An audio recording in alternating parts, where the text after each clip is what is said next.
Hello friend, welcome to global civil services. चलिए आज हम लोग करते हैं एडुटेरिया का बिहार करंट अफेयर का बुक आ गया है। अगर आप लोग ये बुक नहीं लिए हैं तो मार्केट से जाकर बुक ले लीजिए। एडुटेरिया का बिहार करंट अफेयर का बुक का खासियत ये है कि अगर आपको 69 बीपीएससी में अगर बिहार से रिलेटेड करंट अफेयर पूछता है तो इस बुक से बाहर नहीं जाएगा, ये 100% की गारंटी है। ठीक है, तो एडुटेरिया का बिहार करंट अफेयर बुक आप अगर 69 में पास होना चाहते हैं तो ले लीजिए। बिहार करंट अफेयर बुक, इसका सारा प्रश्न लड़ जाता है। ठीक है, और इस बुक को हम लोग बारी बारी से सारा टॉपिक करेंगे। तो चलिए आज का पहला टॉपिक करते हैं फटाफट 100.com और चैप्टर नंबर 1। ठीक है, बारी बारी से कर सारा हम लोग चैप्टर कर लेंगे। और चलिए आज देखते हैं राष्ट्रीय स्तर पर बिहार की प्रमुख घटनाएं कौन कौन सी हुई है। ठीक है, चलिए देखते हैं। नीति आयोग द्वारा 17 जुलाई 2023 को जारी राष्ट्रीय बहुगामी गरीबी सूचकांक के अनुसार सबसे ज़्यादा गरीबी किस राज्य में है। देखिए, नीति आयोग द्वारा 17 जुलाई 2023 को जारी किया गया राष्ट्रीय बहुगामी गरीबी सूचकांक के अनुसार सबसे ज़्यादा गरीबी किस राज्य में है, तो बिहार में है। और 33.76% आबादी जो है गरीब है। ठीक है, याद रखिएगा 33.76%, डाटा भी याद रखिएगा। ठीक है, नेक्स्ट क्वेश्चन देखते हैं। किस राज्य के स्वास्थ्य विभाग ने पहली बार पैरा मेडिकल काउंसिल गठित करने का फैसला लिया है। तो बिहार सरकार के स्वास्थ्य विभाग ने पहली बार पैरा मेडिकल काउंसिल गठित करने का फैसला लिया है, याद रखिएगा। ठीक है, नेक्स्ट क्वेश्चन देखते हैं। किस राज्य सरकार ने अपने राज्य के सभी दुधारू पशुओं के बीमा करने का निर्णय लिया है। तो बिहार सरकार ने अपने राज्य के सभी दुधारू पशुओं के बीमा करने का निर्णय लिया। ठीक है, नेक्स्ट क्वेश्चन देखते हैं। मई 2023 में किस नगर निगम ने भारत की पहली डिजिटल करेंसी जारी किया है। तो पटना नगर निगम। नेक्स्ट क्वेश्चन देखते हैं। भारत का पहला एनटीपीएस लागू करने वाला राज्य कौन बना है। तो बिहार बना। याद रखिएगा, भारत का पहला एनटीपीएस लागू करने वाला राज्य कौन बना है, तो ये बिहार बना है। ठीक है, नेक्स्ट क्वेश्चन देखते हैं। भारत के पहले पशु विज्ञान विश्वविद्यालय की आधारशिला कहाँ रखी गई है। तो ये पटना में रखी गई है। भारत के पहले पशु विज्ञान विश्वविद्यालय की आधारशिला कहाँ रखी गई है, ये पटना में रखी गई। ठीक है, किस राज्य सरकार ने सरकारी स्कूलों में बच्चों का आधार कार्ड बनवाने की घोषणा किया है। तो ये बिहार सरकार ने सरकारी स्कूलों में बच्चों का आधार कार्ड बनवाने की घोषणा किया है। ठीक है, नेक्स्ट देखते हैं। मौसम मोबाइल ऐप विकसित करने वाला भारत का पहला राज्य कौन बना है। तो ये बिहार बना है। याद रखिएगा, मौसम मोबाइल ऐप विकसित करने वाला भारत का पहला राज्य कौन बना है, तो ये बिहार बना है। ठीक है, किस देश की सरकार ने अपने यहाँ लड़कियों की शिक्षा को बढ़ावा देने के लिए बिहार के मुख्यमंत्री साइकिल योजना को अपनाया। देखिए, ये जाम्बिया जो देश है, यहाँ की लड़कियों से शिक्षा बढ़ावा देने के लिए बिहार के मुख्यमंत्री साइकिल योजना को अपनाया है। कौन सा देश, जाम्बिया देश। ठीक है, आप लोग कमेंट करके बताइए कि जाम्बिया किस महादेश में है। ठीक है, नेक्स्ट क्वेश्चन देखते हैं। भूकंप क्लिनिक खोलने की घोषणा किस राज्य सरकार ने किया है। देखिए, भूकंप क्लिनिक खोलेगा अपना बिहार में खुलेगा, तो याद रखिएगा बिहार में। भारत का पहला वन हेल्थ लैब का उद्घाटन बिहार के किस जिला में किया जाएगा। तो ये मुजफ्फरपुर में किया जाएगा, वन हेल्थ लैब का उद्घाटन। ठीक है, नेक्स्ट क्वेश्चन देखते हैं। लड़कियों और महिलाओं के लिए माहवारी स्वच्छता पर रोड मैप तैयार करने वाला भारत का पहला राज्य कौन है। तो अपना बिहार है। लड़कियों और महिलाओं की माहवारी स्वच्छता पर रोड मैप तैयार करने वाला भारत का पहला राज्य कौन है, बिहार है। ठीक है, दुनिया की सबसे ऊंची सड़क पर साइकिल से सफ़र तय करने वाली पहली महिला साइकिलिस्ट कौन बनी है। तो सविता महतो बनी है। याद रखिएगा, दुनिया की सबसे ऊंची सड़क उमलिंगला पर साइकिल से सफ़र तय करने वाली पहली महिला साइकिलिस्ट कौन बनी है, सविता महतो बनी है। ठीक है, पुलिस में महिलाओं की सबसे अधिक भागीदारी के मामले में भारत का पहला राज्य कौन है। पुलिस में सबसे अधिक भागीदारी के मामले में भारत का सबसे पहला राज्य बिहार बना है। पुलिस में महिलाओं की सबसे अधिक भागीदारी के मामले में कौन सा राज्य टॉप पर रहा, तो बिहार रहा है। ठीक है, पूर्वोत्तर भारत का सबसे बड़ा पेप्सी बॉटलिंग प्लांट बिहार के किस जिले में शुरू किया गया है। तो बरौनी बेगूसराय में शुरू किया गया है पूर्वोत्तर भारत का सबसे बड़ा पेप्सी बॉटलिंग प्लांट। ठीक है, नेक्स्ट क्वेश्चन देखते हैं। भारत का पहला गैंडा प्रजनन एवं संरक्षण केंद्र कहाँ बनकर तैयार हुआ है। तो संजय गांधी जैविक उद्यान पटना में ये बनकर तैयार हुआ है, भारत का पहला गैंडा प्रजनन एवं संरक्षण केंद्र। ठीक है, नेक्स्ट क्वेश्चन देखते हैं। भारत का दूसरा एवं बिहार का पहला वानिकी कॉलेज कहाँ खोला गया है। देखिए, भारत का दूसरा है और बिहार का पहला है। वानिकी कॉलेज कहाँ खोला गया है, तो ये मुंगेर में खोला गया है। ठीक है, नेक्स्ट क्वेश्चन देखते हैं। भारत का पहला केवल पत्थरों से निर्मित बौद्ध स्तूप का निर्माण कहाँ किया जा रहा है। भारत का पहला केवल पत्थरों से निर्मित बौद्ध स्तूप का निर्माण कहाँ किया जा रहा है, तो ये वैशाली में किया जा रहा है। ठीक है, नेक्स्ट क्वेश्चन देखते हैं। गया के फल्गु नदी पर बने देश के सबसे लंबे रबर डैम की लंबाई कितनी है? 411 मीटर है। याद रखिएगा, गया के फल्गु नदी पर बना देश के सबसे लंबे रबर डैम की लंबाई कितना है? 411 मीटर है। ठीक है। बच्चों के लिए भारत का पहला कैंसर अस्पताल कहाँ बनेगा? तो ये पटना में बनेगा। बच्चों के लिए भारत का पहला कैंसर अस्पताल कहाँ बनेगा? पटना में बनेगा। ठीक है। काम की खोज के लिए बिहार से बाहर जाने वाले लोगों में दूसरा स्थान किस राज्य का है? तो बिहार का। और पहला स्थान उत्तर प्रदेश की। काम की खोज के लिए बिहार से बाहर जाने वाले लोगों में दूसरा स्थान किस राज्य का है? तो बिहार का है। और पहला स्थान उत्तर प्रदेश का। ठीक है।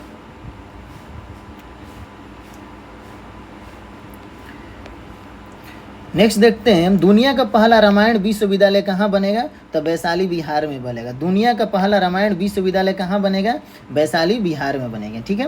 भारत का पहला पावर म्यूजियम कॉम्प्लेक्स कहाँ बन रहा है? तो ये पटना में बन रहा है। याद रखिएगा, भारत का पहला पावर म्यूजियम कॉम्प्लेक्स कहाँ बन रहा है? तो ये पटना में बन रहा है। ठीक है।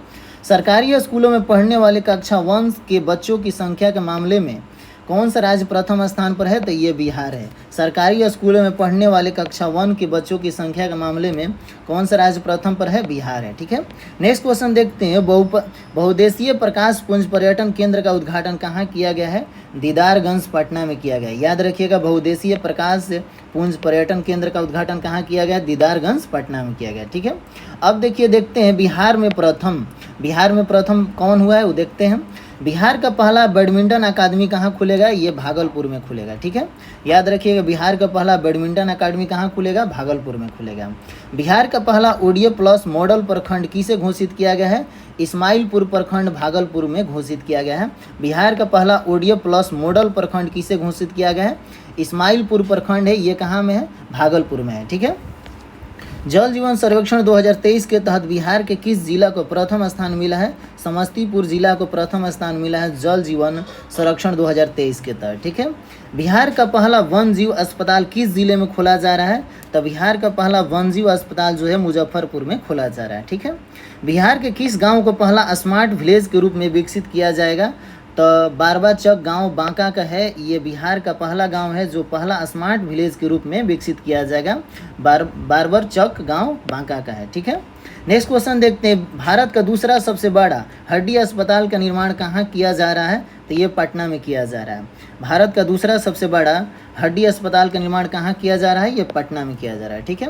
बिहार का सबसे बड़ा ब्लड बैंक कहाँ बनाया जा रहा है? तो मुजफ्फरपुर में बनाया जा रहा है। ठीक है। याद रखिएगा, बिहार के सबसे बड़ा ब्लड बैंक कहाँ बनाया जा रहा है? मुजफ्फरपुर में। ठीक है।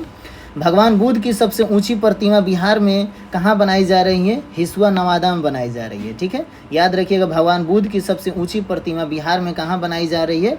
हिसुआ नवादा में बनाई जा रही है। ठीक है। बिहार के किस जिले में नेपाल के बीच पहली मालगाड़ी चलाई गया है? तो अररिया जिले के बथनाहा से बिहार के किस जिले में नेपाल के बीच पहली मालगाड़ी चलाया गया है?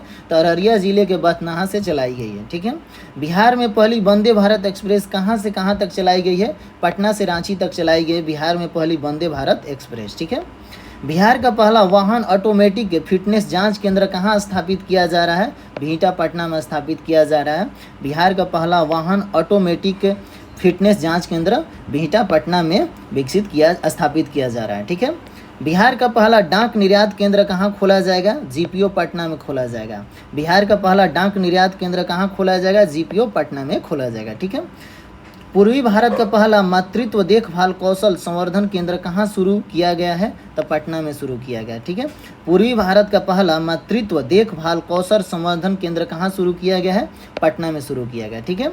बिहार में पहली बार हाइड्रोपोनिक विधि से पत्तेदार सब्जियों की खेती किस जिले में शुरू की गई है? नालंदा में शुरू की गई है। बिहार में पहली बार हाइड्रोपोनिक विधि से पत्तेदार सब्जियों की खेती किस जिले में शुरू की गई है? नालंदा में शुरू की गई। ठीक है। बिहार का पहला राष्ट्रीय खाद्य प्रौद्योगिकी उद्यमशीलता एवं प्रबंधन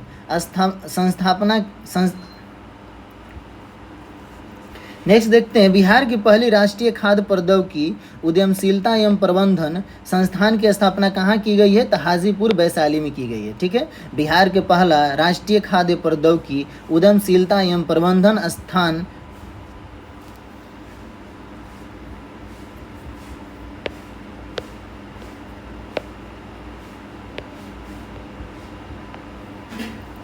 बिहार का पहला राष्ट्रीय खाद्य प्रौद्योगिकी उद्यमशीलता एवं प्रबंधन संस्थान की स्थापना कहाँ की गई है? तो हाजीपुर वैशाली में की गई है। ठीक है। बिहार का पहला राष्ट्रीय खाद्य प्रौद्योगिकी उद्यमशीलता एवं प्रबंधन संस्थान की स्थापना कहाँ की गई है? हाजीपुर वैशाली में की गई। ठीक है।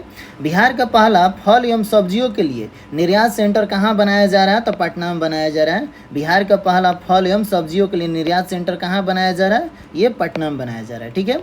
गरुड़ गणना रिपोर्ट 2022-23 के अनुसार भारत के किस राज्य में गरुड़ों की संख्या सर्वाधिक है? तो बिहार में है। ठीक है। याद रखिएगा, गरुड़ गणना रिपोर्ट 2022-23 के अनुसार भारत के किस राज्य में गरुड़ों की संख्या सर्वाधिक है? तो बिहार में है। बिहार के किस जिले में गरुड़ सर्वाधिक पाए जाते हैं? तो भागलपुर में पाए जाते हैं। ठीक है। बिहार का पहला साइबर थाना किस जिले में खोला गया है? तो पटना में जिला में खोला गया। बिहार का पहला साइबर थाना किस जिले में खोला गया है? पटना जिले में खोला गया है। हाथी पांव मरीजों की दिव्यांगता की श्रेणी में जोड़ने वाला बिहार का पहला जिला कौन बना है? तो पूर्णिया बना है। हाथी पांव मरीजों को दिव्यांगता की श्रेणी में जोड़ने वाला बिहार का पहला जिला कौन बना है? पूर्णिया जिला बना है। ठीक है। नेक्स्ट क्वेश्चन देखते हैं। अफ्रीका के सबसे ऊंचे पर्वत माउंट किलिमंजारो पर चढ़ने का रिकॉर्ड बिहार के किस पर्वतारोही द्वारा बनाया गया है? तो लक्ष्मी झां द्वारा बनाया गया है। अफ्रीका के सबसे ऊंचे पर्वत माउंट किलिमंजारो, आप लोग कमेंट करके बताइए कि माउंट किलिमंजारो किस देश में स्थित है। माउंट किलिमंजारो पर चढ़ने का रिकॉर्ड बिहार के किस पर्वतारोही द्वारा बनाया गया है? लक्ष्मी झां द्वारा बनाया गया। ठीक है। बिहार के किस जिले में राज्य का चौथा एयरपोर्ट का निर्माण किया जाएगा? तो पूर्णिया जिले में। बिहार के किस जिले में राज्य का चौथा एयरपोर्ट बनाया जाएगा? तो पूर्णिया जिले में बनाया जाएगा। ठीक है। राष्ट्रीय हरित प्राधिकरण NGT ने बिहार सरकार को किस नदी में घड़ियाल वन्यजीव अभयारण्य बनाने का निर्देश दिया है? तो सोन नदी में। राष्ट्रीय हरित प्राधिकरण बिहार सरकार को किस नदी में घड़ियाल वन्यजीव अभयारण्य बनाने का निर्देश दिया है? तो सोन नदी में। ठीक है। बिहार का दूसरा इथेनॉल प्लांट का उद्घाटन कहाँ किया गया है? तो मोतीपुर मुजफ्फरपुर में किया गया। बिहार का दूसरा इथेनॉल प्लांट का उद्घाटन कहाँ किया गया है? मोतीपुर मुजफ्फरपुर में किया गया है। ठीक है। बिहार दिवस 2023 का थीम क्या है? युवा शक्ति बिहार की प्रगति। बिहार दिवस 2023 का थीम क्या है? युवा शक्ति बिहार की प्रगति। ठीक है। भारतीय डाक विभाग ने बिहार के किस कृषि उत्पाद पर 5 रुपया का नया डाक टिकट जारी किया है? तो मुजफ्फरपुर का शाही लीची। ठीक है। भारतीय डाक विभाग ने बिहार के किस कृषि उत्पाद पर 5 रुपया का नया डाक टिकट जारी किया? तो मुजफ्फरपुर का शाही लीची के लिए। ठीक है। बिहार सरकार ने अपनी किस प्राधिकरण को स्वायत्त संस्था के रूप में कानूनी मान्यता दी है? तो बिहार राज्य खेल प्राधिकरण को कानूनी मान्यता दी गई है। तो बिहार सरकार ने अपने किस प्राधिकरण को स्वायत्त संस्था के रूप में कानूनी मान्यता दी है? तो बिहार राज्य खेल प्राधिकरण को दी है। ठीक है। बिहार का पहला ऑक्सीजन पार्क किस जिले में बनाया जा रहा है? तो थावे गोपालगंज में बिहार का पहला ऑक्सीजन पार्क बनाया जा रहा है। कहाँ? तो थावे गोपालगंज में। ठीक है। बिहार के किस जिले में राज्य का पहला क्लाइमेट चेंज लर्निंग लैब खोला गया है? तो पटना जिले में खोला गया है। बिहार के किस जिले में राज्य का पहला क्लाइमेट चेंज लर्निंग लैब खोला गया है? तो पटना जिले में खोला गया है। ठीक है। नेक्स्ट क्वेश्चन देखते हैं। बिहार के किस रेलवे स्टेशन पर पहला ब्रेल लिपि मैप लगाया गया है? तो पटना जंक्शन पर लगाया गया है। बिहार के किस रेलवे स्टेशन पर पहला ब्रेल लिपि मैप लगाया है? तो पटना जंक्शन पर लगाया गया है। ठीक है। बिहार का पहला fire brigade training institute centre कहाँ खोला जाएगा? तो बिहटा पटना में खोला जाएगा। बिहार का पहला fire brigade training institute centre कहाँ खोला जाएगा? तो बिहटा पटना में खोला जाएगा। ठीक है। एवरेस्ट बेस कैंप तक पहुँचने वाली बिहार की पहली महिला कौन बनी है? लक्ष्मी झां सहरसा की बनी है। एवरेस्ट बेस कैंप तक पहुंचने वाली बिहार की पहली महिला कौन बनी है? लक्ष्मी झां सहरसा की रहने वाली ये बनी है। ठीक है। 100% हर घर नल का जल पहुंचाने वाला बिहार का पहला जिला कौन बना है? अरवल जिला बना है। 100% हर घर नल जल पहुंचाने वाला बिहार का पहला जिला कौन बना है? अरवल जिला बना है। ठीक है। बिहार में सिंगल यूज प्लास्टिक कब से बंद हो गया? 1 जुलाई 2022 से। ये VVI प्रश्न है, याद रखिए। 1 जुलाई 2022 से बिहार में सिंगल यूज प्लास्टिक बैन हुआ है। ठीक है। बिहार का चौथा कृषि रोड मैप कब से लागू हुआ? 1 अप्रैल 2023 से। भी याद रखिएगा। बिहार का चौथा कृषि रोड मैप 1 अप्रैल 2023 से। बिहार का चौथा कृषि रोड मैप किस अवधि के लिए होगा? 1 अप्रैल 2023 से 31 मार्च 2028 अवधि के लिए होगा। ठीक है। याद रखिएगा। अल्ट्रा फास्ट 5G सेवा की सुविधा देने वाला बिहार का पहला हवाई अड्डा कौन बना है? पटना हवाई अड्डा बना है। अल्ट्रा फास्ट 5G सेवा की सुविधा देने वाला बिहार का पहला हवाई अड्डा कौन बना है? पटना हवाई अड्डा बना है। ठीक है। बिहार की सबसे बड़ी पेयजल पाइपलाइन योजना कौन सी है? तो गंगा जल आपूर्ति योजना जो है बिहार की सबसे बड़ी पेयजल पाइपलाइन योजना बनी है। ठीक है। बिहार के सभी विद्यालयों में किस दिन नो बैग डे घोषित किया गया है? तो प्रत्येक शनिवार को बिहार के विद्यालयों में नो बैग डे घोषित किया गया है। ठीक है, नेक्स्ट क्वेश्चन देखते हैं, बिहार के सबसे बड़े इस्कॉन मंदिर का लोकार्पण किस शहर में किया गया है? तो पटना में किया गया है। ठीक है, बिहार के किस जिले में राज्य का दूसरा डॉपलर रडार लगाए जाने की घोषणा की गई है? तो पूर्णिया में की गई है। ठीक है, याद रखिएगा, बिहार के किस जिले में राज्य का दूसरा डॉपलर रडार लगाए जाने की घोषणा की गई है? पूर्णिया में की गई है। ठीक है, भोजपुरी का पहला OTT ऐप किस नाम से लॉन्च किया गया है? चौपाल नाम से लॉन्च किया गया है। भोजपुरी का पहला OTT ऐप किस नाम से लॉन्च किया गया है? चौपाल नाम से लॉन्च किया गया है। ठीक है, बिहार विद्यालय परीक्षा समिति द्वारा बिहार का सबसे बड़ा परीक्षा भवन कहाँ बनाया जा रहा है? तो पटना में बनाया जा रहा है। याद रखिएगा, बिहार विद्यालय परीक्षा समिति द्वारा बिहार का सबसे बड़ा परीक्षा भवन कहाँ बनाया जा रहा है? तो पटना में बनाया जा रहा है। बिहार का पहला पानी में तैरता हुआ सोलर पावर प्लांट कहाँ बनकर तैयार हो गया है? तो दरभंगा में बनकर तैयार हो गया। बिहार का पहला पानी में तैरता हुआ सोलर पावर प्लांट कहाँ बनकर तैयार हो गया है? तो दरभंगा में बनकर तैयार हो गया। ठीक है, मलबरी सिल्क की पहली कंपनी बिहार में कहाँ खोली गई है? तो पूर्णिया में खोली गई है। मलबरी सिल्क की पहली कंपनी बिहार में कहाँ खोली गई है? तो पूर्णिया में खोली गई। ठीक है, बिहार में कहाँ राज्य का पहला जैविक खेती मॉडल प्रशिक्षण केंद्र बनाया जाएगा? तो फतुहा पटना में बनाया जाएगा। याद रखिएगा, बिहार में कहाँ राज्य का पहला जैविक खेती मॉडल प्रशिक्षण केंद्र बनाया जाएगा? तो फतुहा पटना में बनाया जाएगा। ठीक है, बिहार का पहला जैव विविधता पार्क कहाँ खोला गया? अररिया में खोला गया है। बिहार का पहला जैव विविधता पार्क कहाँ खोला गया? अररिया में खोला गया है। ठीक है, बिहार का पहला ट्रैफिक पार्क किस जिले में बनाया जा रहा है? तो पटना में बनाया जा रहा है ट्रैफिक पार्क। ठीक है, बिहार के किस पर्यटन स्थल पर राज्य का पहला व्याख्यान बनाया गया है? तो जू सफारी राजगीर में बनाया गया। बिहार के किस पर्यटन स्थल पर राज्य का पहला व्याख्यान बनाया गया है? तो जू सफारी राजगीर में बनाया गया है। ठीक है, नेक्स्ट देखते हैं 41वें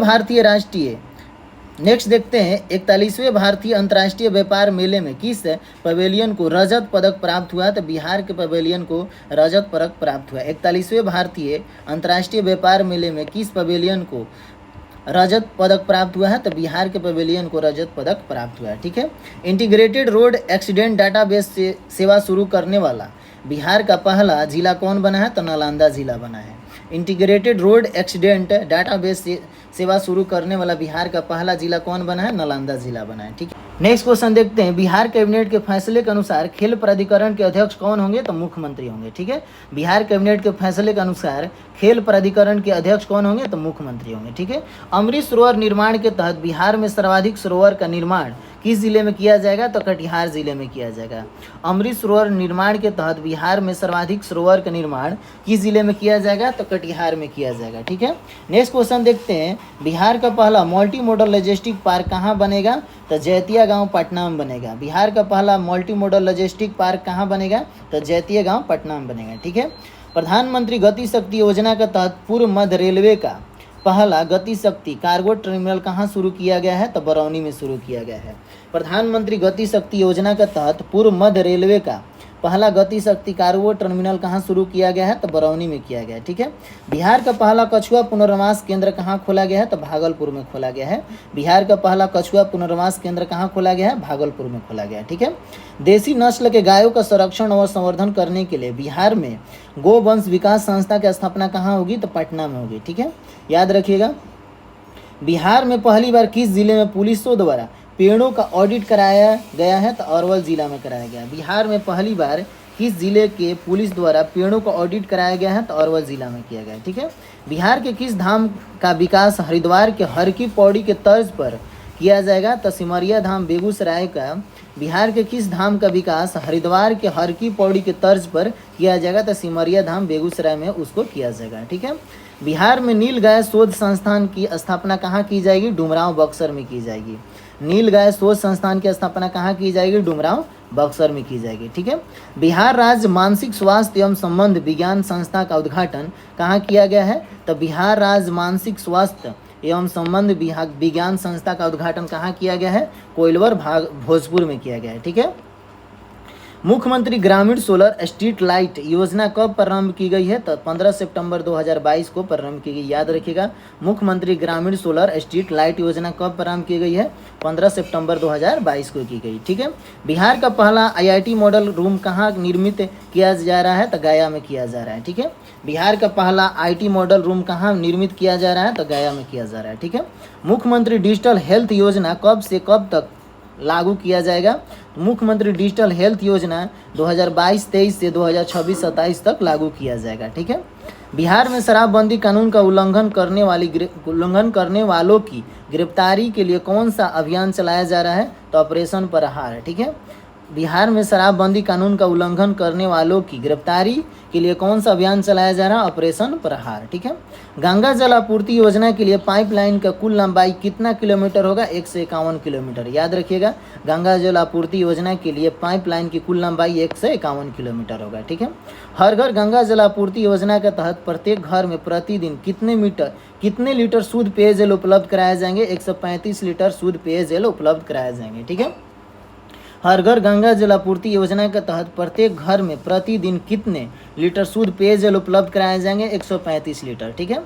बिहार का पहला 4 लेन ग्रीनफील्ड एक्सप्रेसवे कहाँ से कहाँ तक बन रहा है? तो औरंगाबाद टू पटना और दरभंगा बन रहा है। ठीक है। बिहार का पहला 4 लेन ग्रीनफील्ड एक्सप्रेसवे कहाँ से कहाँ तक बन रहा है? तो औरंगाबाद, पटना और दरभंगा तक बन रहा है। ठीक है। बिहार का पहला advance drama live sports lab निर्माण कहाँ किया जा रहा है? IGIMS पटना में किया जा रहा है। बिहार का पहला advance drama live sport lab का निर्माण कहाँ किया गया है? तो IGIMS पटना में किया गया है। ठीक है। राष्ट्रमंडल खेल 2022 में बिहार के किस खिलाड़ी ने लॉन्स बाउल्स में सिल्वर मेडल जीता है? तो चंदन कुमार सिंह मुंगेर के रहने वाले हैं, इसने लॉन्स बाउल में सिल्वर मेडल जीते हैं। ठीक है।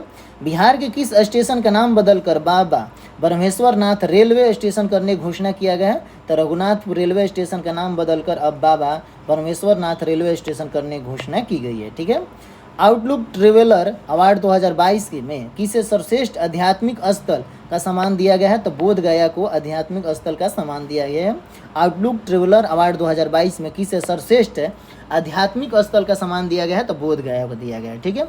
बिहार में भगवान शिव की सबसे ऊंची प्रतिमा किस जिले में स्थापित की जाएगी? तो सासाराम में की जाएगी। ठीक है। याद रखिएगा, बिहार में भगवान शिव की सबसे ऊंची प्रतिमा की स्थापना किस जिले में की जाएगी? तो सासाराम में की जाएगी। ठीक है। समाधान यात्रा की शुरुआत मुख्यमंत्री नीतीश कुमार ने 4 जनवरी 2023 को कहाँ से की है? तो वाल्मीकि नगर पश्चिमी चंपारण से की है। ठीक है। बिहार का पहला रिवर सफारी कहाँ शुरू किया गया है? तो दुर्गावती जलाशय कैमूर में शुरू किया गया है। तो बिहार का पहला रिवर सफारी कहाँ शुरू किया गया है? दुर्गावती जलाशय कैमूर में शुरू किया गया। ठीक है। अब नेक्स्ट टॉपिक करते हैं बिहार के नवीनतम आंकड़े चैप्टर 2।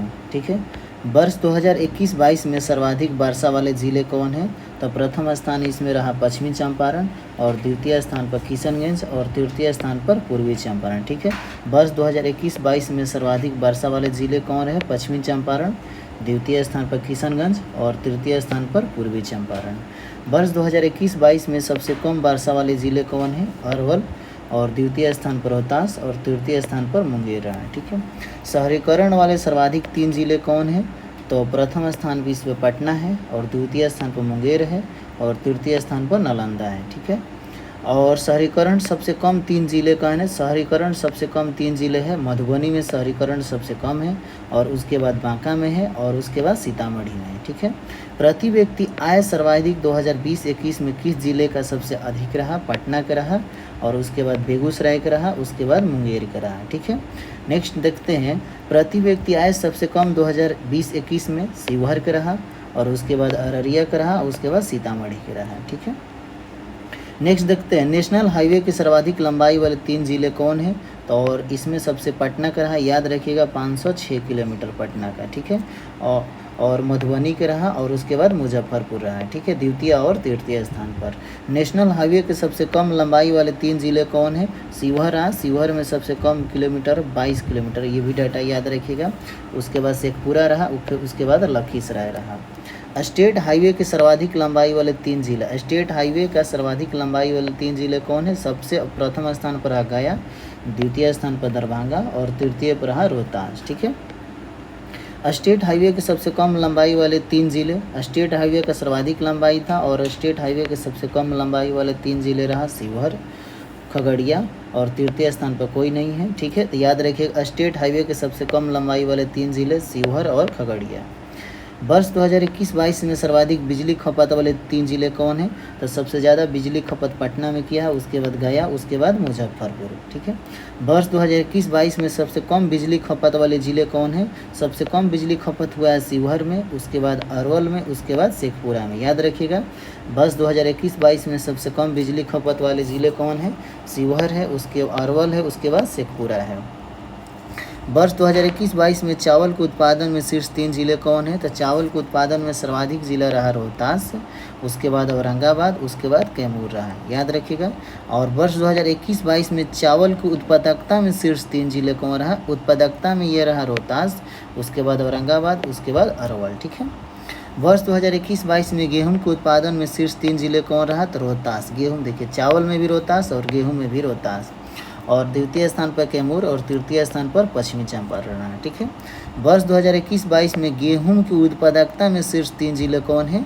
तो पश्चिमी चंपारण प्रथम स्थान पर, खगड़िया दूसरे स्थान पर और बेगूसराय तृतीय स्थान पर है। ठीक है, वर्ष 2021-22 में मक्का के उत्पादन के शीर्ष 3 जिले कौन रहा? मक्का के उत्पादन में प्रथम स्थान पर कटिहार रहा, और द्वितीय स्थान पर पूर्णिया रहा, और तृतीय स्थान पर खगड़िया रहा। याद रखिएगा, वर्ष 2021-22 के में मक्का के उत्पादन में शीर्ष 3 जिले कौन रहा?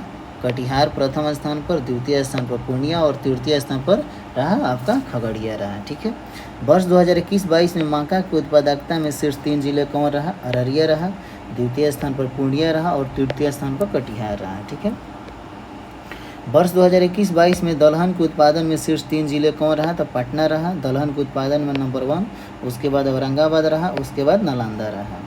वर्ष 2021-22 में दलहन की उत्पादकता में शीर्ष 3 जिले कौन रहा? तो पहला स्थान पर जहानाबाद, द्वितीय स्थान पर वैशाली रहा, तृतीय स्थान पर भोजपुर है। ठीक है, वर्ष 2021-22 में गन्ना के उत्पादन में शीर्ष जिले, देखिए गन्ना के उत्पादन में पूछ रहा है तो पश्चिमी चंपारण जो है अकेले 57% पूरा बिहार का गन्ना उत्पादन करता है, उसके बाद पूर्वी चंपारण, उसके बाद गोपालगंज। वर्ष 2021-22 में अमरूद का सर्वाधिक उत्पादन कौन सा जिला किया है? तो अमरूद का उत्पादन सर्वाधिक जिला कौन किया है? नालंदा किया है। ठीक है, उसके बाद मुजफ्फरपुर, उसके बाद रोहतास है अमरूद के उत्पादन में। ठीक है, वर्ष 2021-22 में आम के सर्वाधिक उत्पादन किस जिले में हुआ है? तो दरभंगा में सबसे ज़्यादा आम के उत्पादन हुआ कहाँ? दरभंगा में, उसके बाद पूर्वी चंपारण में, उसके बाद मुजफ्फरपुर में। ठीक है, वर्ष 2021-22 में केला के सर्वाधिक उत्पादन कहाँ हुआ? मधुबनी में केला सबसे ज़्यादा होता है, उसके बाद वैशाली में। ठीक है, और उसके बाद मुजफ्फरपुर में। याद रखिएगा, लीची का सर्वाधिक उत्पादन वर्ष 2021-22 में लीची का सर्वाधिक उत्पादन मुजफ्फरपुर आप लोग को याद ही है, उसके बाद पूर्वी चंपारण, उसके बाद वैशाली। वर्ष 2021-22 में आलू का सर्वाधिक उत्पादन पटना जिला में, उसके बाद नालंदा, उसके बाद समस्तीपुर। ठीक है, वर्ष 2021-22 में प्याज का सर्वाधिक उत्पादन प्याज का कहाँ हुआ है? नालंदा में हुआ है, उसके बाद पश्चिमी चंपारण, उसके बाद पटना है। ठीक है, याद रखिएगा, प्याज में नालंदा। बैगन के सर्वाधिक उत्पादन, बैगन में भी कौन रहा? नालंदा रहा, उसके बाद पटना और तृतीय स्थान पर बेगूसराय बैगन में रहा। ठीक है, वर्ष 2021-22 में मछली का सर्वाधिक उत्पादन में मधुबनी रहा, उसके बाद दरभंगा रहा, उसके बाद पूर्वी चंपारण रहा। ठीक है, अब देखिए नेक्स्ट तीसरा नंबर टॉपिक है, पिछले 1 वर्षों में बीपीएससी द्वारा आयोजित परीक्षाओं में पूछे गए बिहार के करंट अफेयर। ये पिछले 1 वर्षों में बीपीएससी द्वारा जो भी आयोजित की गई थी परीक्षाएं, उसमें पूछे गए बिहार के करंट अफेयर। चलिए देख लेते हैं।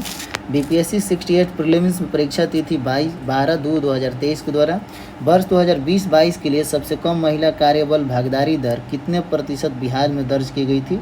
4% ग्रामीण क्षेत्रों और 6.5% शहरी क्षेत्र में दर्ज की गई थी। ये बीपीएससी में पूछा हुआ क्वेश्चन है। केंद्रीय स्वास्थ्य एवं परिवार कल्याण मंत्रालय द्वारा 24 नवंबर 2021 को प्रकाशित राष्ट्रीय परिवार सर्वेक्षण 5 के अनुसार बिहार के लिंगानुपात में काफ़ी अच्छा सुधार हुआ है। यह 2015 और 16 में 1062 से बढ़कर 2020-22 में कितना हो गया था? 1090 हो गया था। ये भी बीपीएससी में पूछा हुआ क्वेश्चन था और ये बुक में भी ये क्वेश्चन था। ठीक है, बिहार आर्थिक सर्वेक्षण 2021-22 के अनुसार 2020-21 में बिहार में सकल राज्य घरेलू उत्पाद जीएसडीपी में वृद्धि दर कितना %? 2.5%। ये भी इस बुक में प्रीवियस ईयर में था। ठीक है, निम्नलिखित में से कौन सा एक बिहार की अर्थव्यवस्था के मामले में सही है? अर्थव्यवस्था का व्यवसायिक ढांचा ऊपर से स्थिर है। भारत में सबसे कम विकास दर में एक है जो 2.5% है। बिहार में अधिकतम प्राथमिक वस्तुओं का उत्पादन होता है। तो इसका आंसर था उपरोक्त में से एक से अधिक। सब सही है, ठीक है। नेक्स्ट क्वेश्चन देखते हैं। दिवंगत अभिनेता कुमुदलाल गांगुली, जिन्हें उनके मंचीय नाम अशोक कुमार से भी जाना जाता है, जन्म बिहार के किस शहर में हुआ था? भागलपुर में हुआ था। ये भी इस क्वेश्चन में बुक में ये क्वेश्चन था। पहला तैरता हुआ सौर ऊर्जा संयंत्र बिहार के किस स्थान पर बनाया गया था? कदीराबाद दरभंगा में था। ये भी प्रश्न था, ठीक है। अगर आप लोग को इसका प्रूफ था तो प्रूफ चाहिए तो मेरा Telegram channel global civil services join कर लीजिएगा। उसमें प्रीवियस ईयर में जो क्वेश्चन पूछा गया था इस बुक से सारा मेरे पास उसका स्क्रीनशॉट है, सब भेज देंगे, आप लोग देख लीजिएगा, ठीक है। वर्ष 2019-20 के आर्थिक सर्वेक्षण के अनुसार किस जिले की प्रति व्यक्ति आय सबसे कम रहा? शिवहर मेरा ये भी था। वर्ष 2020-21 के लिए नीति आयोग SDG रिपोर्ट के अनुसार बिहार राज्य का स्कोर कितना रहा? 100 से लेकर 100 में से 52 स्कोर रहा। ये भी इस बुक में प्रश्न था। खेलो इंडिया महिला टूर्नामेंट में पहली बार किस खेल को शामिल किया गया है? ट्रैक साइकिलिंग को, ठीक है। अगस्त 2022 में किसे भौगोलिक संकेत GI टैग से सम्मानित किया गया था? मिथिला मखाना को। ये भी था। निम्नलिखित में किसे वर्ष 2022 में यूनेस्को के विश्व धरोहर सूची में जोड़ा गया था? तो नालंदा महावीर के पुरातात्विक स्थल को, लंगट सिंह कॉलेज में खगोलीय वेधशाला को और बोध गया स्थित महाबोधि मंदिर परिषद को। उपरोक्त में से एक नहीं, उपरोक्त में से कोई नहीं। तो इसका आंसर हो जाएगा उपरोक्त में से कोई नहीं, ठीक है। 28 नवंबर 2022 को मुख्यमंत्री नीतीश कुमार द्वारा गंगा जल आपूर्ति योजना का उद्घाटन किस स्थान पर किया गया था? तो बोध गया में किया गया था। ये क्वेश्चन था। पिछले 10 वर्षों में राज्य का शहरीकरण बहुत तेजी से बढ़ा। 2011 की जनगणना के अनुसार बिहार में शहरीकरण का स्तर कितना प्रतिशत था, जो बढ़कर वर्तमान में 11.3 से 15.3 हो गया है? इसका आंसर हो जाएगा 11.3 से 15.3 हो गया है, ठीक है।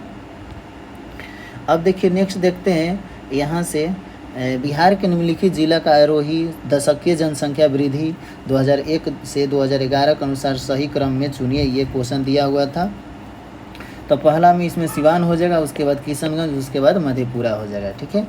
बिहार में कृषि आधारित उद्योग किस है? खाद्य उद्योग का प्रभुत्व है। तो अनाज आधारित उद्योग का प्रभुत्व है, ठीक है। नेक्स्ट टॉपिक देखते हैं, टॉपिक नंबर 4। बिहार सरकार के आगामी लक्ष्य। बिहार सरकार के आगामी लक्ष्य क्या है? कब से कब तक?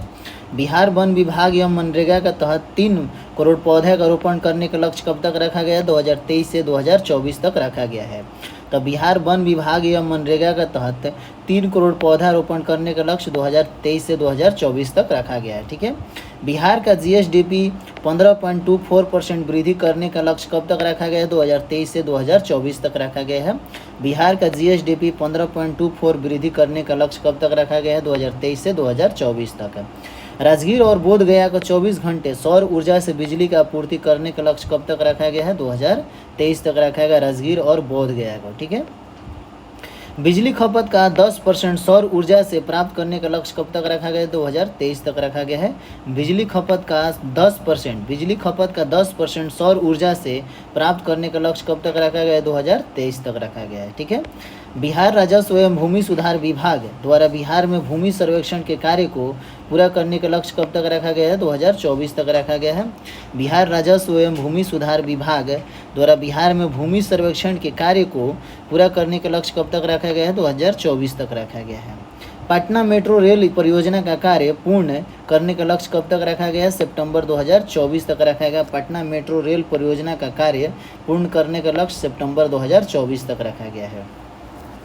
बिहार के 7000 गांवों को दुग्ध सहकारी समितियों से आच्छादित करने का लक्ष्य कब तक रखा गया है? 2024 से 2025 तक रखा गया है, ठीक है।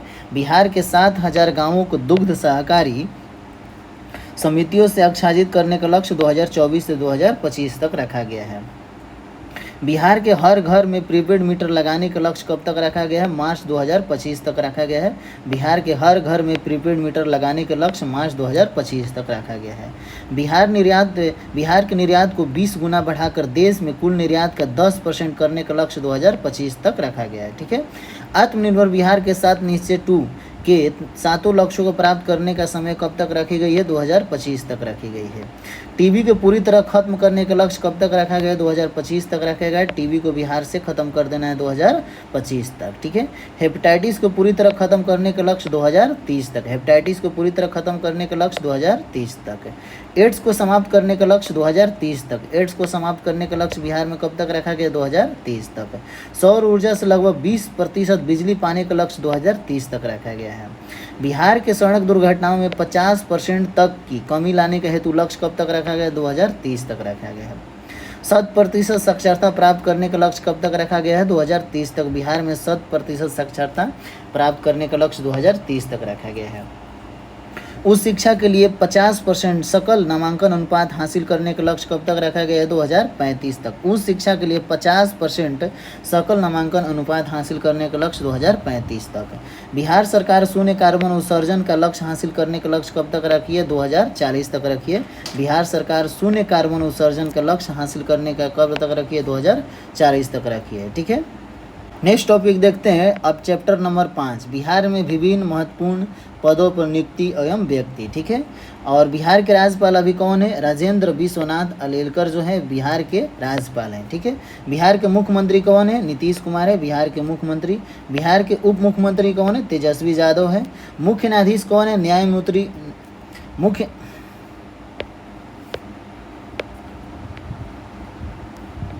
अब हम लोग नेक्स्ट चैप्टर है चैप्टर नंबर 5। चैप्टर नंबर 5 में हम लोग देखेंगे बिहार के विभिन्न महत्वपूर्ण पदों पर नियुक्ति एवं व्यक्ति, ठीक है।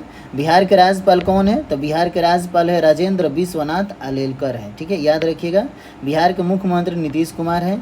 उप मुख्यमंत्री कौन है? तेजस्वी यादव है, ठीक है। और बिहार के मुख्य न्यायाधीश कौन है? न्यायमूर्ति विनोद चंद्रन है, याद रखिएगा, न्यायमूर्ति विनोद चंद्रन है, ठीक है। विधानसभा अध्यक्ष के 17वें कौन है? अवध बिहारी चौधरी हैं। विधानसभा के उपाध्यक्ष कौन है? महेश्वरी हजारी हैं, ठीक है। विधानसभा के नेता प्रतिपक्ष कौन है? विजय कुमार सिन्हा, ये भी याद रखिएगा। विधान परिषद के सभापति 12वें सभापति कौन है? देवेंद्र चंद्र ठाकुर हैं, ठीक है। विधान परिषद के उपसभापति कौन है? रामचंद्रन पूर्वे हैं। विधान परिषद नेता प्रतिपक्ष कौन है? सम्राट चौधरी है। और मुख्य सचिव कौन है? बिहार के अमीर सुबहानी है मुख्य सचिव, ठीक है। और मुख्यमंत्री के प्रधान सचिव कौन है? डॉक्टर ए सिद्धार्थ है मुख्यमंत्री के प्रधान सचिव। महाधिवक्ता कौन है? पीके साही, इसको याद रखिएगा पीके साही को। पुलिस महानिदेशक डीजीपी कौन है? राजविंदर सिंह भट्टी हैं, आरएस भट्टी भी इनको बोलते हैं। राज्य मुख्य निर्वाचन अधिकारी कौन है? एचआर श्रीनिवासन है, इनको भी याद रखिएगा। राज्य के मुख्य सूचना आयुक्त कौन है? नरेंद्र कुमार सिन्हा है, नरेंद्र कुमार सिन्हा, इनको भी याद रखिएगा। राज्य के अन्य सूचना आयुक्त कौन है? त्रिपुरारी शरण एवं फूलचंद्र चौधरी हैं, ठीक है। लोकायुक्त कौन है बिहार के? तो न्यायमूर्ति श्याम किशोर शर्मा है। और महालेखाकार कौन है बिहार के? विशाल बंसल है महालेखाकार। बिहार लोक सेवा आयोग के अध्यक्ष कौन है? अतुल प्रसाद, अतुल प्रसाद तो भूल ही नहीं पाइएगा। बिहार राज्य मानवाधिकार आयोग के अध्यक्ष कौन है? विनोद कुमार सिन्हा हैं। बिहार राज्य मानवाधिकार आयोग का अध्यक्ष कौन है? विनोद कुमार सिन्हा है। बिहार राज्य पिछड़ा वर्ग आयोग का अध्यक्ष कौन है? संजय कुमार है। बिहार राज्य पिछड़ा वर्ग आयोग का अध्यक्ष कौन है? संजय कुमार है। बिहार राज्य अनुसूचित जनजाति आयोग का अध्यक्ष कौन है? शंभू कुमार सुमन है, ठीक है, याद रखिएगा शंभू कुमार सुमन। बिहार विधानसभा के लोक लेखा समिति का अध्यक्ष कौन है? तारा किशोर प्रसाद है, तारा किशोर प्रसाद हैं। बिहार इंजीनियरिंग विश्वविद्यालय के पहले कुलपति कौन है? प्रोफेसर सुरेश कांत वर्मा है। बिहार इंजीनियरिंग विश्वविद्यालय के पहले कुलपति कौन है? सुरेश कांत वर्मा है। बिहार स्वास्थ्य विज्ञान विश्वविद्यालय के पहले कुलपति कौन है? डॉक्टर सुरेंद्र नाथ सिन्हा है, ठीक है। अब देखिए वर्तमान केंद्रीय मंत्रिमंडल में शामिल बिहार के राज्य के मंत्री कौन कौन है? कैबिनेट मंत्री पशुपति कुमार पारस जो है खाद्य प्रसंस्करण एवं उद्योग मंत्रालय इनके पास है। गिरिराज सिंह जो है ग्रामीण विकास एवं पंचायती राज मंत्री हैं अभी। आर.के. सिंह जो है विद्युत एवं नवीकरणीय ऊर्जा मंत्री हैं, याद रखिएगा। और राज्य मंत्री में कौन है? अश्वनी कुमार चौबे हैं उपभोक्ता मामले और खाद्य एवं पर्यावरण एवं वन मंत्रालय इनके पास है, अश्वनी कुमार चौबे के पास है। नित्यानंद राय ये गृह मंत्रालय इनके पास है। राज्य मंत्री गृह मंत्रालय इनके पास है, ठीक है। अब नेक्स्ट टॉपिक देखते हैं बिहार से संबंधित पुरस्कार। बिहार से संबंधित पुरस्कार चैप्टर नंबर 6 देखते हैं, बिहार से संबंधित पुरस्कार। ठीक है, तो चलिए बारी बारी से करते हैं। संगीत नाटक अकादमी पुरस्कार किसे दिया गया? संगीत नाटक अकादमी पुरस्कार राष्ट्रपति द्रौपदी मुर्मू द्वारा फरवरी 2023 में बिहार की 6 हस्तियों को संगीत नाटक अकादमी पुरस्कार प्रदान किया गया। ठीक है, कुमुद झा दीवान ठुमरी गायिका जो हैं, इन्हें वर्ष 2021 के लिए संगीत नाटक अकादमी पुरस्कार दिया गया। किसे? कुमुद झा दीवान ठुमरी गायिका हैं। ठीक है, नीलेश्वर मिश्रा वरिष्ठ अभिनेता हैं, इन्हें वर्ष 2021 के लिए इन्हें भी संगीत नाटक अकादमी पुरस्कार दिया गया है। रंजन झा लोक गायिका हैं, वर्ष 2020 के लिए इन्हें दिया गया था। मिथिलेश राय वरिष्ठ नाट्य निर्देशक हैं, वर्ष 2020 के लिए इन्हें भी दिया गया मिथिलेश राय को। हृषिकेश सुलभ जो है नाटककार और रंगकर्मी है, वर्ष 2019 के लिए इन्हें दिया गया है ऋषिकेश के सुलभ को। ठीक है, पंडित प्रेम कुमार मलिक वरिष्ठ ध्रुपद गायक हैं, वर्ष 2019 के लिए इन्हें भी दिया गया पंडित प्रेम कुमार मलिक को। ठीक है, नोट देखिए, संगीत नाटक अकादमी पुरस्कार के तहत वर्ष 2019, 20 और 21 के लिए कुल 128 कलाकारों को पुरस्कार के लिए चुना गया था और उसमें ऋषिकेश सुलभ सिवान को कथाक्रम सम्मान 2022 से भी प्रदान किया गया है। इनके याद रखिएगा, ऋषिकेश सुलभ सिवान को कथाक्रम सम्मान 2022 भी प्रदान किया गया है। ठीक है, अब देखते हैं हम लोग Florence Nightingale award 2023। Florence Nightingale award 2023 किसे दिया गया? गायत्री कुमारी बिहार की एएनएम वर्कर हैं, इन्हें दिया गया गायत्री कुमारी को। नोट 22 जून 2023 को राष्ट्रपति द्रौपदी मुर्मू ने 15 नर्सों में से 15 नर्सों को 2022 और 2023 के लिए फ्लोरेंस नाइटिंगेल अवार्ड से सम्मानित किया गया। इस लिस्ट में बिहार की इकलौती महिला जो थी, कौन थी? गायत्री कुमारी थी। इनको याद रखिए, गायत्री कुमारी को फ्लोरेंस नाइटिंगेल अवार्ड 2023, गायत्री कुमारी को बिहार की ये एएनएम वर्कर हैं। ठीक है, नेक्स्ट देखते हैं इसमें स्वच्छ सुजल शक्ति सम्मान 2023। स्वच्छ सुजल शक्ति सम्मान 2023 बबीता गुप्ता को सीहो मुजफ्फरपुर की हैं। ठीक है, बबीता गुप्ता सीहो मुजफ्फरपुर के। नोट, राष्ट्रपति द्रौपदी मुर्मू ने बबीता गुप्ता को यह पुरस्कार स्वच्छ भारत मिशन, ग्रामीण जल जीवन मिशन एवं नेशनल वाटर मिशन योजनाओं में उल्लेखनीय कार्य हेतु प्रदान किया गया है। तो स्वच्छ सुजल शक्ति सम्मान 2023 किसे प्राप्त हुआ है? बबीता गुप्ता का, सीहो मुजफ्फरपुर के ये रहने वाली हैं। ठीक है, नेक्स्ट देखते हैं 32वां बिहारी पुरस्कार 2022। 32वां बिहारी पुरस्कार 2022 डॉक्टर माधव हाडा को दिया गया था। इनका पुस्तक का नाम है पचरंग चोला पहर सखी रे, ये पुस्तक का नाम भी याद रखिएगा। और 31वां बिहारी पुरस्कार मधु कंकारिया को दिया गया था। इनका पुस्तक का नाम था हम यहाँ थे। बिहारी पुरस्कार के बिरला फाउंडेशन के द्वारा दिया जाता है और 32वां और 31वां दोनों बिहारी पुरस्कार का वितरण नवंबर 2022 में किया गया था। तो 32वां बिहारी पुरस्कार 2022 डॉक्टर माधव हाडा को दिया गया था और इनका पुस्तक का नाम क्या है? पचरंग चोला पहर सखी रे, याद रखिएगा। अटल काव्य रत्न सम्मान 2022। अटल काव्य रत्न सम्मान 2022 किसे दिया गया? हिमकर श्याम को दिया गया। ये कहाँ के रहने वाले हैं? सारण के रहने वाले हैं। साहित्य के क्षेत्र में उत्कृष्ट योगदान के लिए इनकी बहुचर्चित किताब का नाम है उद्धृत हूँ मैं, इसीलिए इनको दिया गया अटल काव्य रत्न सम्मान 2022। हिमकर श्याम को दिया गया। कहाँ के रहने वाले थे? सारण के रहने वाले थे। उस्ताद बिस्मिल्लाह खां युवा पुरस्कार। उस्ताद बिस्मिल्लाह खां युवा पुरस्कार मैथिली ठाकुर को दिया गया था। ये मधुबनी के रहने वाली हैं। नवंबर 2022 में मैथिली ठाकुर को बिहार के लोक संगीत में योगदान के लिए वर्ष 2021 का यह पुरस्कार संगीत नाटक अकादमी द्वारा दिया गया था। मैथिली ठाकुर को मधुबनी के रहने वाली है। उस्ताद बिस्मिल्लाह खां युवा पुरस्कार किसे दिया गया? मैथिली ठाकुर को दिया गया। ठीक है, विश्व साहित्य शिक्षक पुरस्कार 2022 किसे दिया गया था? तब प्रोफेसर अरुण कुमार झा को, मधुबनी के ये रहने वाले हैं। विश्व साहित्य शिक्षक पुरस्कार 2022 प्रोफेसर अरुण कुमार झा को दिया गया था। ठीक है, अब देखिए नेक्स्ट देखते हैं हम लोग इसमें साहित्य अकादमी बाल साहित्य पुरस्कार 2023। साहित्य अकादमी बाल साहित्य पुरस्कार 2023 2021 में मैथिली भाषा के लिए किसे दिया गया? अक्षय आनंद सनी मधुबनी के रहने वाले हैं, इनको दिया गया था मैथिली भाषा के लिए। कविता संग्रह इनका था ओल कतरा झोल कतरा। ओल कतरा झोल कतरा इनका कविता संग्रह था, इसके लिए ये दिया गया। ठीक है, और 2022 में उर्दू भाषा के लिए किसे गया था? जफर कमाली के दिया गया था। ये सिवान के रहने वाले। इनके कविता संग्रह का नाम क्या था? हौसलों की उड़ान। मैथिली भाषा के लिए 2022 के लिए किसे दिया गया था? डॉक्टर वीरेंद्र झा को दिया गया था। इनका संबंध मधुबनी से था और कहानी संग्रह था उड़न छू। ठीक है, प्रधानमंत्री राष्ट्रीय बाल पुरस्कार 2022 के लिए धीरज कुमार को दिया गया था। ये बेतिया से रहने वाले हैं और वीरता के लिए दिया गया था। पल साक्षी छपरा का रहने वाली, इनको दिया गया था सामाजिक सेवा के लिए दिया गया था। ठीक है, प्रधानमंत्री राष्ट्रीय बाल पुरस्कार 2022 के लिए याद रखिएगा धीरज कुमार और पल साक्षी को। ठीक है, राष्ट्रीय शिक्षक पुरस्कार 2022 किसे दिया गया है? तो राष्ट्रीय शिक्षक पुरस्कार 2022 सौरव सुमन को दिया गया है और Lakshmi Narayan project girls high school का त्रिवेणीगंज सुपौल के शिक्षक ये हैं सौरव सुमन। और निशी कुमारी को महादेव उच्च माध्यमिक विद्यालय खुसरूपुर पटना की शिक्षिका हैं, इनको भी दिया गया था। नोट, 5 सितंबर 2022 को शिक्षक दिवस के अवसर पर राष्ट्रपति द्रौपदी मुर्मू ने विज्ञान भवन नई दिल्ली में बिहार के 2 शिक्षकों को राष्ट्रीय शिक्षक पुरस्कार 2022 से सम्मानित किया गया था। ठीक है, तो राष्ट्रीय शिक्षक पुरस्कार 2022 सौरव सुमन और निशी कुमारी को दिया गया था, याद रखिएगा। साहित्य अकादमी पुरस्कार 2022 किसे दिया गया था? मैथिली भाषा के लिए अजीत आज़ाद को दिया गया है, ये मधुबनी के रहने वाले हैं। ये VVI है, याद रखिएगा।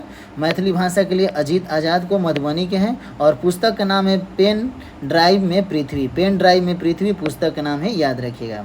हिंदी भाषा के लिए बद्री नारायण को दिया गया था, ये भोजपुर के रहने वाले हैं। कविता संग्रह था इनका तुमड़ी के शब्द। हिंदी भाषा के लिए बद्री नारायण, मैथिली के लिए अजीत आज़ाद। नोट, वर्ष 2021 का मैथिली भाषा के लिए साहित्य अकादमी पुरस्कार जगदीश प्रसाद मंडल को पंगु उपन्यास के लिए दिया गया था, ये भी याद रखिएगा। साहित्य अकादमी अनुवाद पुरस्कार 2022 मैथिली भाषा में डॉक्टर रत्नेश्वर मिश्र को दिया गया। अंग्रेजी उपन्यासकार था, आज़ादी का मैथिली में अनुवाद के लिए दिया गया था इनको। ठीक है, साहित्य अकादमी युवा पुरस्कार 2022 मैथिली भाषा में नव कृष्णन एही को दिया गया था। व्यंग्य संग्रह इनका था खुरचन भाई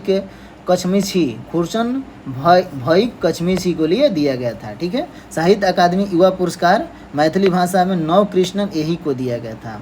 साहित्य अकादमी भाषा सम्मान 2022 मैथिली भाषा में डॉक्टर उदय नाथ झा को दिया गया था। IIT पटना को अटल अचीवमेंट अवार्ड से नवाजा गया था। ठीक है, नेक्स्ट देखते हैं बिहार से संबंधित अन्य पुरस्कार भी देख लेते हैं। बिहार सरकार के महत्वाकांक्षी जल जीवन हरियाली अभियान को नई दिल्ली में आयोजित 20वें CSI और SIG गवर्नेंस पुरस्कार समारोह में अवार्ड ऑफ एक्सीलेंस से सम्मानित किया गया था, याद रखिएगा। अवार्ड ऑफ एक्सीलेंस से सम्मानित किया गया है। ठीक है, बिहार सरकार की 2 महत्वाकांक्षी परियोजनाओं में गंगा जल आपूर्ति और गया में फल्गु नदी पर निर्मित गया जी डैम को नई दिल्ली में आयोजित विशेष समारोह में राष्ट्रीय स्तर पर प्रतिष्ठित CVIP अवार्ड 2022 से सम्मानित किया गया। CVIP अवार्ड 2022 से सम्मानित किया गया, याद रखिएगा, प्रदान किया गया है।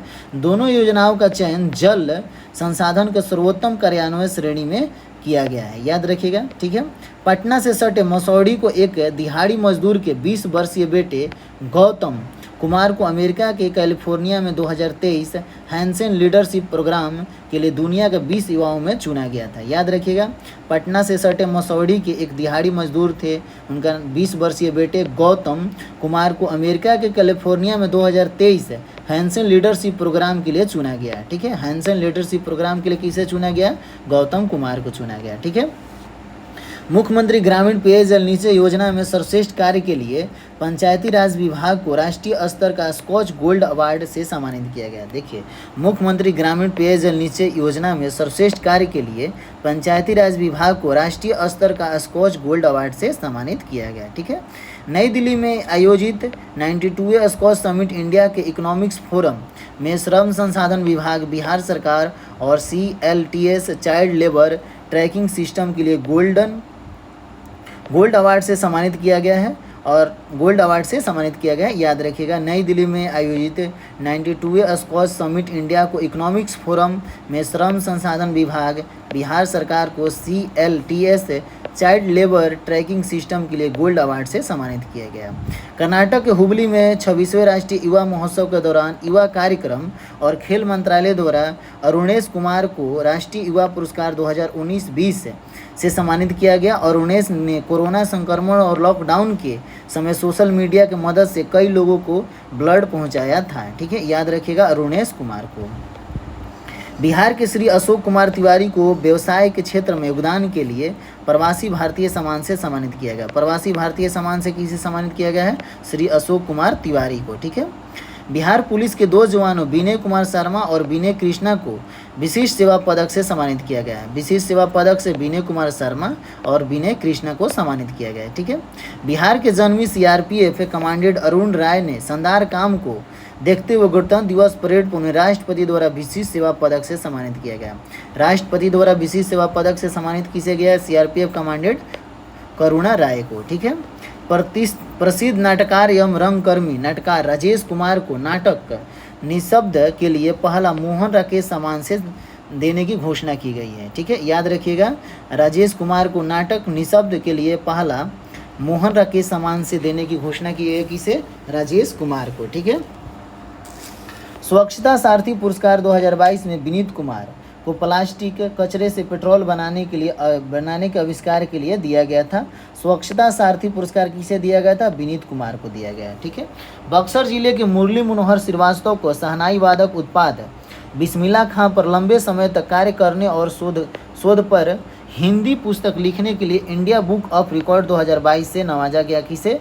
मुरली मनोहर श्रीवास्तव को शहनाई वादक उस्ताद बिस्मिल्लाह खां पर लंबे समय तक कार्य करने और शोध परक हिंदी पुस्तक लिखने के लिए इंडिया बुक ऑफ अवार्ड से सम्मानित किया गया। मैथिली के सुप्रसिद्ध कवि लेखक डॉक्टर तारानंद वियोगी को जन कवि नागार्जुन स्मृति सम्मान 2022 से सम्मानित किया गया। पूछेगा, जन कवि नागार्जुन स्मृति सम्मान 2022 से किसे सम्मानित किया गया? डॉक्टर तारानंद वियोगी को। ठीक है। बिहार के खगड़िया जिले के प्रोफेसर जाहिद अशरफ को तत्कालीन राष्ट्रपति रामनाथ कोविंद ने विजिटर अवार्ड से सम्मानित किया गया। याद रखिएगा, खगड़िया जिले के प्रोफेसर जाहिद अशरफ को तत्कालीन राष्ट्रपति रामनाथ कोविंद ने विजिटर अवार्ड से सम्मानित किया। ठीक है। गया जिले के डीएम त्यागराजन को केंद्रीय कौशल विकास एवं उद्यमिता मंत्रालय द्वारा ऑर्डर ऑफ एक्सीलेंस से सम्मानित किया गया। गया जिले के डीएम त्यागराज को केंद्रीय कौशल विकास एवं उद्यमिता मंत्रालय द्वारा ऑर्डर ऑफ एक्सीलेंस से सम्मानित किसे किया गया था? त्यागराजन को। गया नगर निगम के मेयर वीरेंद्र कुमार और डिप्टी मेयर अखौरी ओकारनाथ को राजनीतिक और समाज सेवा में उल्लेखनीय कार्यों को लेकर मुंबई में Nelson Mandela Nobel peace award 2022 से सम्मानित किया गया। किसे? वीरेंद्र कुमार और डिप्टी अखौरी ओकारनाथ को। ठीक है। भारत सरकार और कपड़ा मंत्रालय द्वारा मिथिला पेंटिंग की मशहूर कलाकार बीभा लाल को उनकी कृति कृष्ण लीला के लिए केंद्र सरकार ने राष्ट्रीय पुरस्कार के लिए चुना है। ठीक है, याद रखिएगा। बिहार के भागलपुर जिले में अवस्थित एनटीपीसी लिमिटेड कहलगांव बिजली संयंत्र को स्वर्ण शक्ति अवार्ड कार्यक्रम के तहत सुरक्षा श्रेणी में उत्कृष्ट कार्य के लिए प्रतिष्ठित स्वर्ण शक्ति विजेता ट्रॉफी प्रदान किया गया। किसे? भागलपुर जिले में अवस्थित एनटीपीसी लिमिटेड कहलगांव बिजली संयंत्र को स्वर्ण शक्ति अवार्ड कार्यक्रम के तहत सुरक्षा श्रेणी में उत्कृष्ट कार्य के लिए प्रतिष्ठित स्वर्ण शक्ति का विजेता ट्रॉफी प्रदान किया गया है। ठीक है। नेक्स्ट टॉपिक देखते हैं, चैप्टर नंबर 7, पद्म पुरस्कार बिहार से संबंधित है। पद्म पुरस्कार 2021 में किस किस व्यक्तियों को दिया गया था? वर्ष 2023 के लिए 106 व्यक्तियों को पद्म पुरस्कार से सम्मानित किया गया, जिसमें बिहार के कुल 3 व्यक्ति शामिल थे। ठीक है। देखिए, पद्म श्री 2023 में श्री आनंद कुमार पटना के साहित्य एवं शिक्षा के लिए इन्हें चुना गया। याद रखिएगा, श्री आनंद कुमार। वर्ष 2002 में सुपर 30 के संस्थापक हैं श्री आनंद कुमार। श्री सुभद्रा देवी मधुबनी की इन्हें कला के क्षेत्र में दिया गया था Padma Shri 2023। Pepsi Messi art में उत्कृष्ट योगदान के लिए दिया गया था, पेपर मेसी आर्ट में। ठीक है। श्री कपिल देव प्रसाद नालंदा के कला क्षेत्र में इनको दिया गया था। 52 बूटी कला से संबंधित है, इनको दिया गया था पद्म श्री आनंद कुमार को, सुश्री सुभद्रा देवी को और श्री कपिल देव प्रसाद को। ठीक है। पद्म पुरस्कार 2022 में किसे दिया गया था? वर्ष 2022 के लिए कुल 128 व्यक्तियों को पद्म पुरस्कार से सम्मानित किया गया था, जिसमें बिहार के 2 व्यक्तियों को पद्म श्री सम्मान से सम्मानित किया गया था। पद्म श्री 2022 में आचार्य चंदना जी को सामाजिक कार्य के लिए दिया गया था और राजगीर विरायतन की संस्थापक रही हैं श्री आचार्य चंदना जी। ठीक है। और श्री सैलाब गुप्ता को मरणोपरांत दिया गया था साहित्य और शिक्षा क्षेत्र में, और ये बहुत काम किए थे, इसीलिए इन्हें श्री सैलाब गुप्ता को भी दिया गया था और आचार्य चंदना जी को भी दिया गया था पद्म श्री 2022 का। ठीक है। पद्म पुरस्कार 2021 में वर्ष 2021 के लिए कुल 119 व्यक्तियों को पद्म पुरस्कार दिया गया था। बिहार में कुल 5 व्यक्तियों को शामिल थे इसमें। पद्म भूषण में 2021 में श्री रामविलास पासवान मरणोपरांत दिया गया था, लोक जनशक्ति पार्टी के संस्थापक रहे थे। और पद्म श्री में देखिए कितने व्यक्तियों को दिया गया है, और श्रीमती दुलारी देवी काला क्षेत्र में मधुबनी पेंटिंग से है, और श्री रामचंद्र मांझी जो है काला भोजपुरी के लोक नर्तक रहे, और डॉक्टर दिलीप कुमार सिंह चिकित्सा क्षेत्र से इनको दिया गया था। श्रीमती मृदुला सिन्हा मरणोपरांत साहित्य और शिक्षा क्षेत्र में, और गोवा की पहली महिला राज्यपाल प्रमुख कृति घरवास जो मेहंदी के लिए दिया गया था, श्रीमती मृदुला सिन्हा। ठीक है, नेक्स्ट टॉपिक करते हैं, अब चैप्टर नंबर 8 करते हैं। ठीक है, वर्ष 2022-23 में शुरू की गई बिहार सरकार की नई योजनाएं। वर्ष 2022-23 में शुरू की गई बिहार सरकार की नई योजनाएं कौन कौन सी शुरू हुआ है? तो मिशन परिवर्तन योजनाएं 4 मई 2023 को शुरुआत हुआ था। मुख्यमंत्री तेजस्वी यादव ने मेडिकल कॉलेजों में सुधार के लिए मिशन 60 दिन के तर्ज पर मिशन परिवर्तन को लॉन्च किया था। इसका मुख्य उद्देश्य था अस्पतालों में मरीज फ्रेंडली बनाया एवं चिकित्सीय व्यवस्था को बेहतर करना था। ठीक है, तो मिशन परिवर्तन किससे रिलेटेड है? तो ये स्वास्थ्य क्षेत्र से रिलेटेड है। ठीक है, हर घर गंगा जल योजना 27 नवंबर 2022 को लॉन्च हुआ था, और गंगा जल आपूर्ति योजना के तहत गंगा नदी के पानी को पाइपलाइन के जरिए राजगीर, गया, बोध गया, नवादा में उपलब्ध करवाना था। ठीक है, और 28 नवंबर 2022 को बोध गया में इसकी शुरुआत हुआ था। ये क्वेश्चन बीपीएससी में पूछा हुआ था, राजगीर वाला। कुल पाइप लाइन की लंबाई 151 किलोमीटर है, एवं कुल बजट का ये जो है 4,475 करोड़ रुपया लागत हुआ था। ठीक है, और 2051 की जनसंख्या तक टारगेट किया गया था। 2051 की जनसंख्या तक ये टारगेट किया गया था। हर घर गंगा जल योजना 27 नवंबर 2022 को शुरुआत हुआ था। ठीक है, अब देखते हैं मुख्यमंत्री डिजिटल हेल्थ योजना। मुख्यमंत्री डिजिटल हेल्थ योजना 21 अक्टूबर 2022 को शुरुआत हुआ है, मुख्यमंत्री डिजिटल हेल्थ योजना, और देश में अपनी तरह की ये पहली योजना है। इस योजना के सहायता से अब डिजिटल हेल्थ ऐप के जरिए हॉस्पिटल के डॉक्टर और बेड है या नहीं ये जान सकेंगे। इस योजना को अगले 5 वर्षों में 2022 से 23 तक 2026 से 27 चरणबद्ध तरीके से लागू किया जाएगा, मुख्यमंत्री डिजिटल हेल्थ योजना के तहत। ठीक है, मुख्यमंत्री ग्रामीण सोलर स्ट्रीट लाइट योजना 15 सितंबर 2022 को लॉन्च किया गया था, और 15 सितंबर को मुख्यमंत्री नीतीश कुमार ने इस योजना का शुभारंभ किया, और इसके तहत प्रत्येक वार्ड में 10 सोलर लाइट लगाए जाएंगे। ठीक है, बिहार शुष्क बागवानी योजना अगस्त 2022 में शुरुआत होता है। इस योजना के तहत बिहार सरकार सूक्ष्म सिंचाई प्रणाली का उपयोग करने वाले किसानों को फल की खेती के लिए सब्सिडी देगी, और रोपण सामग्री के मद से अधिकतम 30,000 रुपये प्रति हेक्टेयर अथवा लागत का 50% सब्सिडी के रूप में दी जाएगी। तो बिहार शुष्क बागवानी योजना अगस्त 2022। ठीक है, फिश ऑन व्हील्स योजना जून 2022 में शुरुआत होती है। बिहार पशुपालन एवं मत्स्य विभाग ने राज्य के सभी टीबी मरीजों को इम्यूनिटी बढ़ाकर उन्हें स्वस्थ करने और उनके परिवार के सदस्यों को संक्रमण के से बचाने के लिए इस योजना की शुरुआत की है। इसके तहत टीबी मरीजों को उनके घर पर पहुंच मछली चावल खिलाए जाएंगे। ठीक है, तो याद रखिएगा, मिशन ऑन व्हील्स योजना जून 2022 है। निपुण बिहार योजना अप्रैल 2022 में शुरुआत होता है। बिहार के शिक्षा मंत्री द्वारा इसकी शुरू की गई है, और इसे प्रथम कक्षा से तीसरी कक्षा तक विद्यार्थियों में आधारभूत साक्षरता एवं संज्ञानात्मक ज्ञान में सुधार हेतु लाया गया है, और बजट 2023-24 के तहत इसे प्रथम कक्षा से 5वीं कक्षा तक बढ़ावा दिया गया है। ठीक है, निपुण बिहार योजना अप्रैल 2022 है। मुख्यमंत्री कृषि यंत्र सब्सिडी योजना अक्टूबर 2021 में शुरुआत किया गया है, और 10 लाख रुपए के कृषि यंत्र बैंक स्थापित करने के लिए सरकार किसान समूह या संस्था को 8 लाख रुपए तक अनुदान देगी, और 25 और 40 लाख तक कृषि यंत्र बैंक की स्थापना के लिए सरकार 40% तक अनुदान देगी। ठीक है, तो मुख्यमंत्री कृषि यंत्र सब्सिडी योजना अक्टूबर 2021 में शुरुआत हुई है। ठीक है, मुख्यमंत्री युवा उद्यमी योजना याद रखिएगा जून 2021 में स्टार्ट होती है, और इस योजना के तहत 10 लाख रुपया लोन सरकार बिजनेस के लिए और 50% अनुदान पर देगी। बाद में केवल 5 लाख रुपए चुकाने होंगे, और जिस पर केवल 1% का ब्याज लगेगा। इसका लाभ हर वर्ग और जाति के लोग उठा सकेंगे।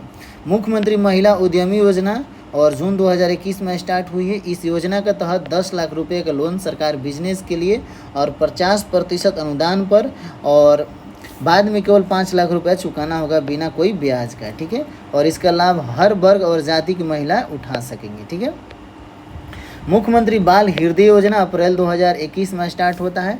आत्मनिर्भर बिहार के साथ निश्चय 2 में शामिल सबके लिए अतिरिक्त स्वास्थ्य सुविधा के अंतर्गत हृदय में छेद के साथ जन्म बच्चों को निःशुल्क उपचार की व्यवस्था सरकार करेगी। ठीक है, अब नेक्स्ट टॉपिक देखते हैं, यानी चैप्टर नंबर 9, 7 निश्चय पार्ट 2 योजना, बजट 2023-24 में किए गए प्रावधान। ठीक है, तो बिहार की बहुमुखी एवं सतत विकास के लिए बिहार सरकार द्वारा 7 निश्चय 2020 और 25 के लिए लाई गई थी। इन सभी 7 निश्चय के तहत बजट 2023 और 24 में निम्न प्रावधान किया गया है। ठीक है, और देखिए 7 निश्चय 2 के लिए 5,000 करोड़ रुपये का आवंटन किया गया है। और निश्चय 1 युवा शक्ति बिहार की प्रगति, राज्य के प्रत्येक औद्योगिक प्रशिक्षण संस्थान और प्रत्येक पॉलिटेक्निक संस्थानों में गुणवत्ता बढ़ाने के लिए योजना बिहार बजट 2023-24 में निर्धारित की है। वर्तमान में प्रशिक्षण हेतु कुल 23 पाठ्यक्रम को चयन किया गया है और तथा प्रशिक्षण पूरे करने के पश्चात प्रशिक्षित छात्रों को रोजगार उपलब्ध कराने हेतु डाटा टेक्नोलॉजी द्वारा 20 औद्योगिक भागीदारी को चिन्हित किया गया है। ठीक है, राजकोषीय पॉलिटेक्निक संस्थाओं में सेंटर ऑफ एक्सीलेंस की स्थापना की जा रही है और इसके लिए भारतीय प्रौद्योगिकी संस्थान पटना को नॉलेज पार्टनर सहित कार्यान्वयन एजेंसी मनोनीत किया गया है। और हर जिले में मेगा स्किल सेंटर खोले जाएंगे और प्रथम चरण में पटना, नालंदा और दरभंगा जिले में खोला जाएगा। बिहार के सभी तकनीकी संस्थानों में हिंदी भाषा और तकनीकी शिक्षा उपलब्ध करवाई जाएगी। हर प्रमंडल में टूल रूम बनेंगे। ठीक है, बिहार चिकित्सा विश्वविद्यालय, बिहार अभियंत्रण विश्वविद्यालय और बिहार खेल विश्वविद्यालय की स्थापना की जाएगी इसमें। अब देखिए निश्चय 2 सशक्त महिला सक्षम महिला। सशक्त महिला सक्षम महिला में क्या था? मुख्यमंत्री महिला उद्यमी योजना, राज्य की महिलाओं के बीच स्वरोजगार को बढ़ावा देने के लिए मुख्यमंत्री महिला उद्यमी योजना लागू किया गया था। वर्ष 2022-23 में इस योजना के अंतर्गत 2020 महिलाओं का औपबंधिक रूप से चयन किया गया। इस योजना हेतु वर्ष 2023-24 में 250 करोड़ रुपया का प्रावधान किया गया है। ठीक है, उच्चतर शिक्षा हेतु महिलाओं का प्रोत्साहन के लिए इंटर उत्तीर्ण होने पर अविवाहित महिलाओं को 25,000 रुपया और स्नातक उत्तीर्ण होने पर 50,000 रुपया आर्थिक सहायता प्रदान की जाएगी। मुख्यमंत्री कन्या उत्थान योजना के तहत बिहार बजट 2023-24 में 400 करोड़ रुपया का प्रावधान किया गया है। ठीक है, निश्चय 3 हर खेत तक सिंचाई का पानी। वित्तीय वर्ष 2023-24 में कुल 840 करोड़ रुपया बजटीय प्रावधान किया गया हर खेत तक सिंचाई के पानी के लिए। निश्चय 4 में स्वच्छ गांव समृद्ध गांव, इसके लिए कितने रुपया? इसके लिए मुख्यमंत्री ग्रामीण सोलर स्ट्रीट लाइट योजना के तहत सभी गाँवों में सोलर स्ट्रीट लाइट लगाई जाएगी। पशु एवं मत्स्य संसाधन का उचित विकास किया जाएगा। वित्तीय वर्ष 2022-23 में कुल 392 करोड़ रुपया का बजटीय प्रावधान किया गया है। ठीक है, अब इसमें नेक्स्ट देखते हैं निश्चय 5 स्वच्छ शहर विकसित शहर। स्वच्छ शहर विकसित शहर में ठोस एवं तरल अपशिष्ट प्रबंधन मुजफ्फरपुर, बिहार शरीफ, मुंगेर, सुपौल, बोधगया, राजगीर के ठोस एवं तरल अपशिष्ट प्रबंधन के लिए मॉडल टाउन के रूप में विकसित किया जा रहा है। ठीक है, लोहिया स्वच्छ बिहार अभियान द्वितीय चरण के तहत वर्ष 2023-24 में 15 जिलों में 1 by 1 प्लास्टिक प्रसंस्करण इकाई की स्थापना होगी। वर्ष 2023-24 में 10 जिलों में गोवर्धन इकाई के निर्माण लक्षित है।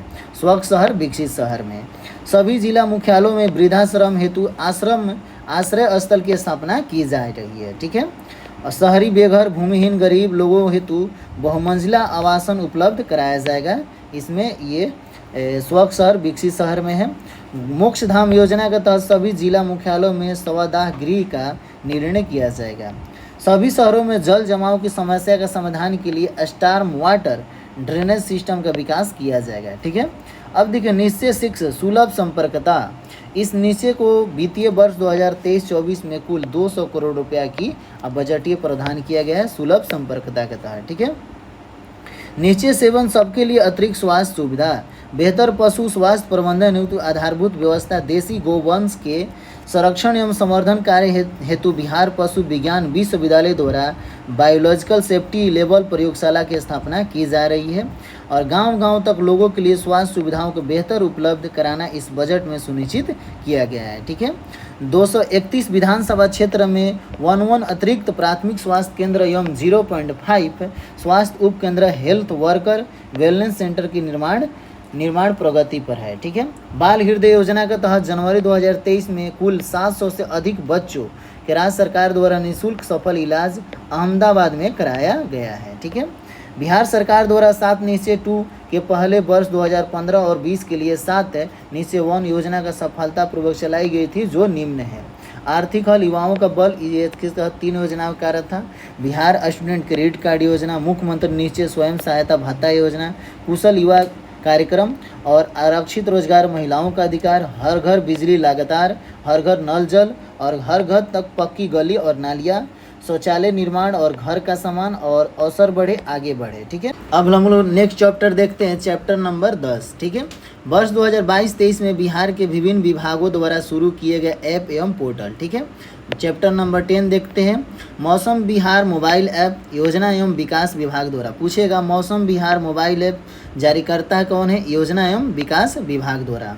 मुख्यमंत्री श्री नीतीश कुमार ने पटना के मौसम सेवा केंद्र और मौसम विज्ञान मोबाइल ऐप का उद्घाटन किया। बिहार मौसम सेवा केंद्र 24 घंटे कार्यरत रहेगा और लोग दूरभाषा या मोबाइल ऐप के माध्यम से मौसम संबंधी सूचना प्राप्त कर सकेंगे। ठीक है। और BSAB मोबाइल ऐप बिहार विद्यालय परीक्षा समिति द्वारा ये जारी किया गया है। इस ऐप पर स्टूडेंट को पढ़ाई और परीक्षा से जुड़ी सभी जानकारी मिलेगी। मैट्रिक और इंटरमीडिएट के स्टूडेंट सभी जरूरी जानकारी इस ऐप की मदद से ले सकेंगे। ठीक है। BEFI QR ऐप जो है जल संसाधन विभाग द्वारा जारी किया गया है। बिहार में बाढ़ एवं सुखाड़ के प्रभाव को कम करने के लिए जल संसाधन विभाग द्वारा विशेष ऐप बेफिक्र BEFI QR का शुभारंभ किया गया है। ठीक है। और Bihar E system for flood and irrigation quick response app launch किया गया है। फिलो पोर्टल शिक्षा विभाग द्वारा लॉन्च किया गया है। बिहार सरकार 9वीं और 12वीं कक्षा के छात्र और छात्राओं को निःशुल्क डिजिटल शिक्षा प्रदान करने के लिए प्लेटफॉर्म उपलब्ध करा रहा है। ठीक है। वंडर ऐप जो है स्वास्थ्य विभाग द्वारा लॉन्च किया गया। गर्भवती महिलाओं को देखभाल के लिए इस ऐप को लॉन्च किया गया है। इस ऐप पर गर्भवती महिलाओं को चिकित्सीय सलाह उपलब्ध कराई जाएगी। ठीक है। ई संजीवनी ऐप जो है स्वास्थ्य विभाग द्वारा E centre for development of advance computing द्वारा विकसित किया गया है। इस कोविड-19 महामारी के समय डॉक्टर से निःशुल्क चिकित्सीय परामर्श लेने के लिए लॉन्च किया गया है ई संजीवनी ऐप। ठीक है। हायरिंग मोबाइल ऐप सहकारिता मंत्रालय द्वारा लॉन्च किया गया है। लघु एवं सीमांत किसानों के भाड़े पर कृषि संयंत्र उपलब्ध कराने हेतु यह ऐप मुख्यमंत्री हरित कृषि संयंत्र योजना के तहत लॉन्च किया गया है। हायरिंग मोबाइल ऐप ई-अश्वनी पोर्टल बिहार सरकार द्वारा लॉन्च किया गया। बिहार सरकार के आशा कार्यकर्ताओं को प्रोत्साहित राशि सीधे उनके खाते में भुगतान के लिए इस ऐप को लॉन्च किया गया है ई-अश्वनी पोर्टल। इंद्रब्रज ऐप आपदा प्रबंधन विभाग द्वारा 20 किलोमीटर के दायरे में बिजली गिरने के कम से कम 40 मीटर पहले चेतावनी दे देगा इंद्रब्रज ऐप। परिमार्जन पोर्टल राजस्व एवं भूमि सुधार विभाग द्वारा जारी किया गया। इसके माध्यम से भूधारी रहित डिजिटलाइज्ड जमाबंदी पंजियों को सुधार के लिए ऑनलाइन आवेदन के माध्यम से शिकायत दर्ज कर सकेंगे। परिमार्जन पोर्टल विद्यावाहिनी मोबाइल ऐप शिक्षा विभाग द्वारा वर्ग 1 से 12 तक की पाठ्य पुस्तकों को बच्चों को ऑनलाइन उपलब्ध कराया गया है। बिहार कैरियर पोर्टल शिक्षा विभाग द्वारा माध्यमिक एवं उस माध्यमिक कक्षाओं छात्र छात्राओं को कैरियर काउंसिल के लिए ये लॉन्च किया गया है बिहार कैरियर पोर्टल। सुविधा एवं ऊर्जा विभाग द्वारा लॉन्च किया गया। वितरण कंपनियों द्वारा उपभोक्ता के विभिन्न प्रकार की सेवाओं जैसे नए बिजली कनेक्शन, ऑनलाइन बिल भुगतान करना, बिजली चोरी सूचना शिकायत दर्ज इत्यादि सुविधा दिया जाएगा। ठीक है। दृष्टि ऐप जो है जल संसाधन विभाग द्वारा इसके विभाग द्वारा राज्य में चल रही विभिन्न परियोजनाओं को मॉनिटरिंग की जाएगी। ठीक है। चक्र मोबाइल ऐप बिहार पुलिस द्वारा बिहार के सभी अपराधी के डाटाबेस उपलब्ध कराने हेतु इसके फिक्की और स्मार्ट पुलिसिंग अवार्ड भी कहा गया है। चक्र मोबाइल ऐप बिहार पुलिस द्वारा। ई निश्चय पोर्टल पंचायती राज विभाग द्वारा लॉन्च किया गया। ई निश्चय पोर्टल हर घर नल जल और गली नाली पक्कीकरण योजना से संबंधित सभी प्रकार की शिकायत दर्ज करने के लिए ये लॉन्च किया गया है ई निश्चय पोर्टल। ठीक है। वामिस ऐप जो है जल संसाधन विभाग द्वारा लॉन्च किया गया है। राज्य में नई तकनीकों पर आधारित सिंचाई परियोजनाओं को प्रभावी प्रबंधन और निगरानी के लिए इस ऐप को लॉन्च किया गया है वामिस ऐप। अनमोल ऐप जो है स्वास्थ्य विभाग द्वारा लॉन्च किया गया। इसके तहत गर्भवती महिलाओं को बच्चों एवं डिजिटल हेल्थ रिकॉर्ड रखा जाएगा अनमोल ऐप। ठीक है। ई लॉट्स पोर्टल जो है बिहार शिक्षा परियोजना परिषद द्वारा लॉन्च किया गया है और 1ली से 12वीं कक्षा की पुस्तक इस पोर्टल पर ऑनलाइन उपलब्ध रहेगी। यह एक प्रकार के शिक्षक और विद्यार्थियों का ई पुस्तकालय है और इस पोर्टल से कक्षा 1 से 12 तक की विद्यालयों को ऑनलाइन पढ़ावा मिलेगा। ठीक है। अब नेक्स्ट टॉपिक देखते हैं बिहार से संबंधित खेल घटनाक्रम। बिहार से संबंधित खेल घटनाक्रम चैप्टर नंबर 12। ठीक है, देखिए खेलो इंडिया यूथ गेम्स 2023। खेलो इंडिया यूथ गेम्स 2023 का आयोजन कहाँ हुआ? मध्य प्रदेश में हुआ।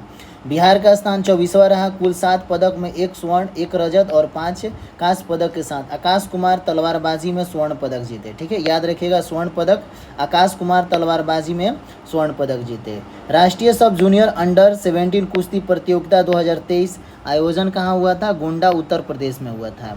बेगूसराय की निर्जला कुमारी ने 49 किलो वर्ग में रजत पदक जीते हैं। ठीक है, याद रखिएगा, राष्ट्रीय सब जूनियर अंडर 17 कुश्ती प्रतियोगिता 2023 गोंडा, उत्तर प्रदेश में हुआ। ठीक है, इंडियन ग्रैंड प्रिक्स 4 ये बेंगलुरु में होता है। जमुई की अंजनी कुमारी भाला फेंक स्पर्धा में 47.03 मीटर भाला फेंक कर स्वर्ण पदक जीती, जमुई की अंजनी कुमारी। ठीक है, 18वीं राष्ट्रीय यूथ एथलेटिक्स चैंपियनशिप 2023 है। उडुपी कर्नाटकी के उडुपी कर्नाटक में हुआ। बिहार के पीयूष राज ने रजत पदक एवं सत्री राज ने कांस्य पदक जीता। याद रखिएगा, 18वीं राष्ट्रीय यूथ एथलेटिक्स चैंपियनशिप 2021 कहाँ होता है? कर्नाटक में होता है। 36वें राष्ट्रीय सब जूनियर ताइक्वांडो प्रतियोगिता 2023 कहाँ होता है? कटक, उड़ीसा में होता है। बिहार ने 3 स्वर्ण, 3 रजत और 2 कांस्य पदक अपने नाम किया। रोहित मलकार और अभिराज नायक, रत्नेश कुमार ने स्वर्ण पदक जीते। याद रखिएगा, खेलो इंडिया राष्ट्रीय महिला भारोत्तोलन चैंपियनशिप 2023 पाटलिपुत्र खेल परिषद में होता है। पटना की खुशी ने 55 किलो भार वर्ग में स्वर्ण पदक जीता है। ठीक है, junior national weight lifting championship 2023 है। नागरकोइल, तमिलनाडु में ये होता है। और बिहार के गुलशन कुमार ने 67 किलोग्राम भार वर्ग में गोल्डन मेडल जीता। और वहीं बिहार की खुशी ने 55 किग्रा वर्ग में गोल्ड जीता है। ठीक है, 34वीं फेडरेशन कप नेशनल हैंडबॉल प्रतियोगिता 34वीं फेडरेशन कप नेशनल हैंडबॉल प्रतियोगिता झज्जर, हरियाणा में होता है। बिहार की महिला टीम कांस्य पदक जीती और बिहार महिला टीम ने फेडरेशन कप हैंडबॉल प्रतियोगिता में पहली बार कोई नेशनल पदक नहीं जीता, ये भी याद रखिएगा। कॉमनवेल्थ गेम्स 2022 ये आयोजन कहाँ होता है? बर्मिंघम होता है। बिहार के चंदन कुमार सिंह ने मुंगेर से लॉन्स बाउल्स में भाला के लिए सिल्वर मेडल जीता। कॉमनवेल्थ गेम्स 2022 बर्मिंघम कहाँ है? ये इंग्लैंड में है। ठीक है, सब जूनियर कॉमनवेल्थ चैंपियनशिप 2022 न्यूजीलैंड में होता है। पटना के खुसरूपुर प्रखंड के कृति राज सिंह ने 57 किलोग्राम वेट लिफ्टिंग स्पर्धा में 6 स्वर्ण पदक जीता है। ठीक है, 36वें राष्ट्रीय खेल 2022 36वें राष्ट्रीय खेल 2022 में गुजरात में ये होता है। बिहार के कुल 2 कांस्य पदक मिले हैं। और रग्बी 7 प्रतिस्पर्धा में बिहार महिला रग्बी टीम ने दिल्ली को हराकर कांस्य पदक जीता। और बिहार नेटबॉल महिला टीम ने कांस्य पदक जीता और बिहार पदक तालिका में 31वां स्थान रहा है। ठीक है, 36वें राष्ट्रीय खेल कहाँ हुआ? गुजरात में होता है। खेलो इंडिया यूथ गेम्स 2021 हरियाणा में होता है। बिहार को कुल 2 पदक मिले हैं। भोला सिंह ने भारोत्तोलन में स्वर्ण पदक जीता और सुमन कुमार ने कुश्ती में कांस्य पदक जीता। बिहार पदक तालिका में 28वें स्थान पर है, ये याद रखिएगा। 8वीं विश्व कैरम चैंपियनशिप 2022 कहाँ होता है? मलेशिया में होता है। भारत के पुरुष और महिला दोनों टीमों ने खिताब जीते। बिहार के पटना के 38 वर्षीय रश्मि कुमारी ने एकल, युगल और टीम खिताब सहित 3 खिताब जीती हैं। तो 8वीं विश्व कैरम चैंपियनशिप कहाँ होता है? मलेशिया में होता है। BWF पैरा बैडमिंटन विश्व चैंपियनशिप 2022 कहाँ होता है? टोक्यो में होता है। Para Olympic champions Pramod Bhagat और मनीषा रामदास ने भारत के लिए स्वर्ण पदक जीता है। ठीक है, सीनियर नेशनल कुश्ती चैंपियनशिप 2022 बिहार के नीरज कुमार ने 55 kg भार वर्ग में कांस्य पदक जीते। ठीक है, अब देखिए 24वें ग्रीष्मकालीन डेफ ओलंपिक 2021 आयोजन कहाँ होता है? ब्राज़ील में होता है। वैशाली की रितिका आनंद ने बैडमिंटन में स्वर्ण पदक जीता। World para athletic grand prix 2022 Morocco में होता है और जमुई के पैरा एथलीट शैलेश कुमार ने रजत पदक जीता है। ठीक है, नेशनल कराटे चैंपियनशिप 2022 बिहार के जमुई जिले के जाबिर अंसारी ने गोल्ड मेडल जीता है। टोक्यो पैरा ओलंपिक बिहार के 2 पैरा एथलीट ने पदक जीते। शरद कुमार ऊंची कूद में और प्रमोद भगत बैडमिंटन में जीते। ठीक है, अब देखिए बिहार से संबंधित कुछ अन्य खेल घटनाक्रम देख लेते हैं। राज्य सरकार द्वारा घोषित अंतर्राष्ट्रीय खेल प्रतियोगिता में बिहार के विजेता खिलाड़ियों के लिए नई पुरस्कार राशि ओलंपिक में गोल्ड मेडल जीतने पर 2 करोड़ राशि पुरस्कार के रूप में दिया जाएगा बिहार की तरफ से। ओलंपिक में सिल्वर मेडल जीतने पर 1.5 करोड़ राशि दिया जाएगा। एशियन गेम्स में गोल्ड मेडल जीतने पर 1.5 करोड़ राशि दी जाएगी। हाल ही में चर्चा में रहा मुकेश कुमार गोपालगंज किस खेल से संबंधित है, तो ये क्रिकेट से संबंधित है, अभी IPL खेल रहे हैं। ठीक है, हाल ही में उन्हें इंडियन क्रिकेट टीम में शामिल किया गया और IPL के लिए दिल्ली कैपिटल्स ने 5.5 करोड़ में उन्हें खरीदा है। किसे? मुकेश कुमार को। इनका संबंध गोपालगंज से है। BCCI द्वारा सीनियर महिला T20 क्रिकेट में सुपौल की राजलक्ष्मी का चयन किया गया। सीनियर महिला T20 क्रिकेट में सुपौल की राजलक्ष्मी का चयन किया गया BCCI द्वारा।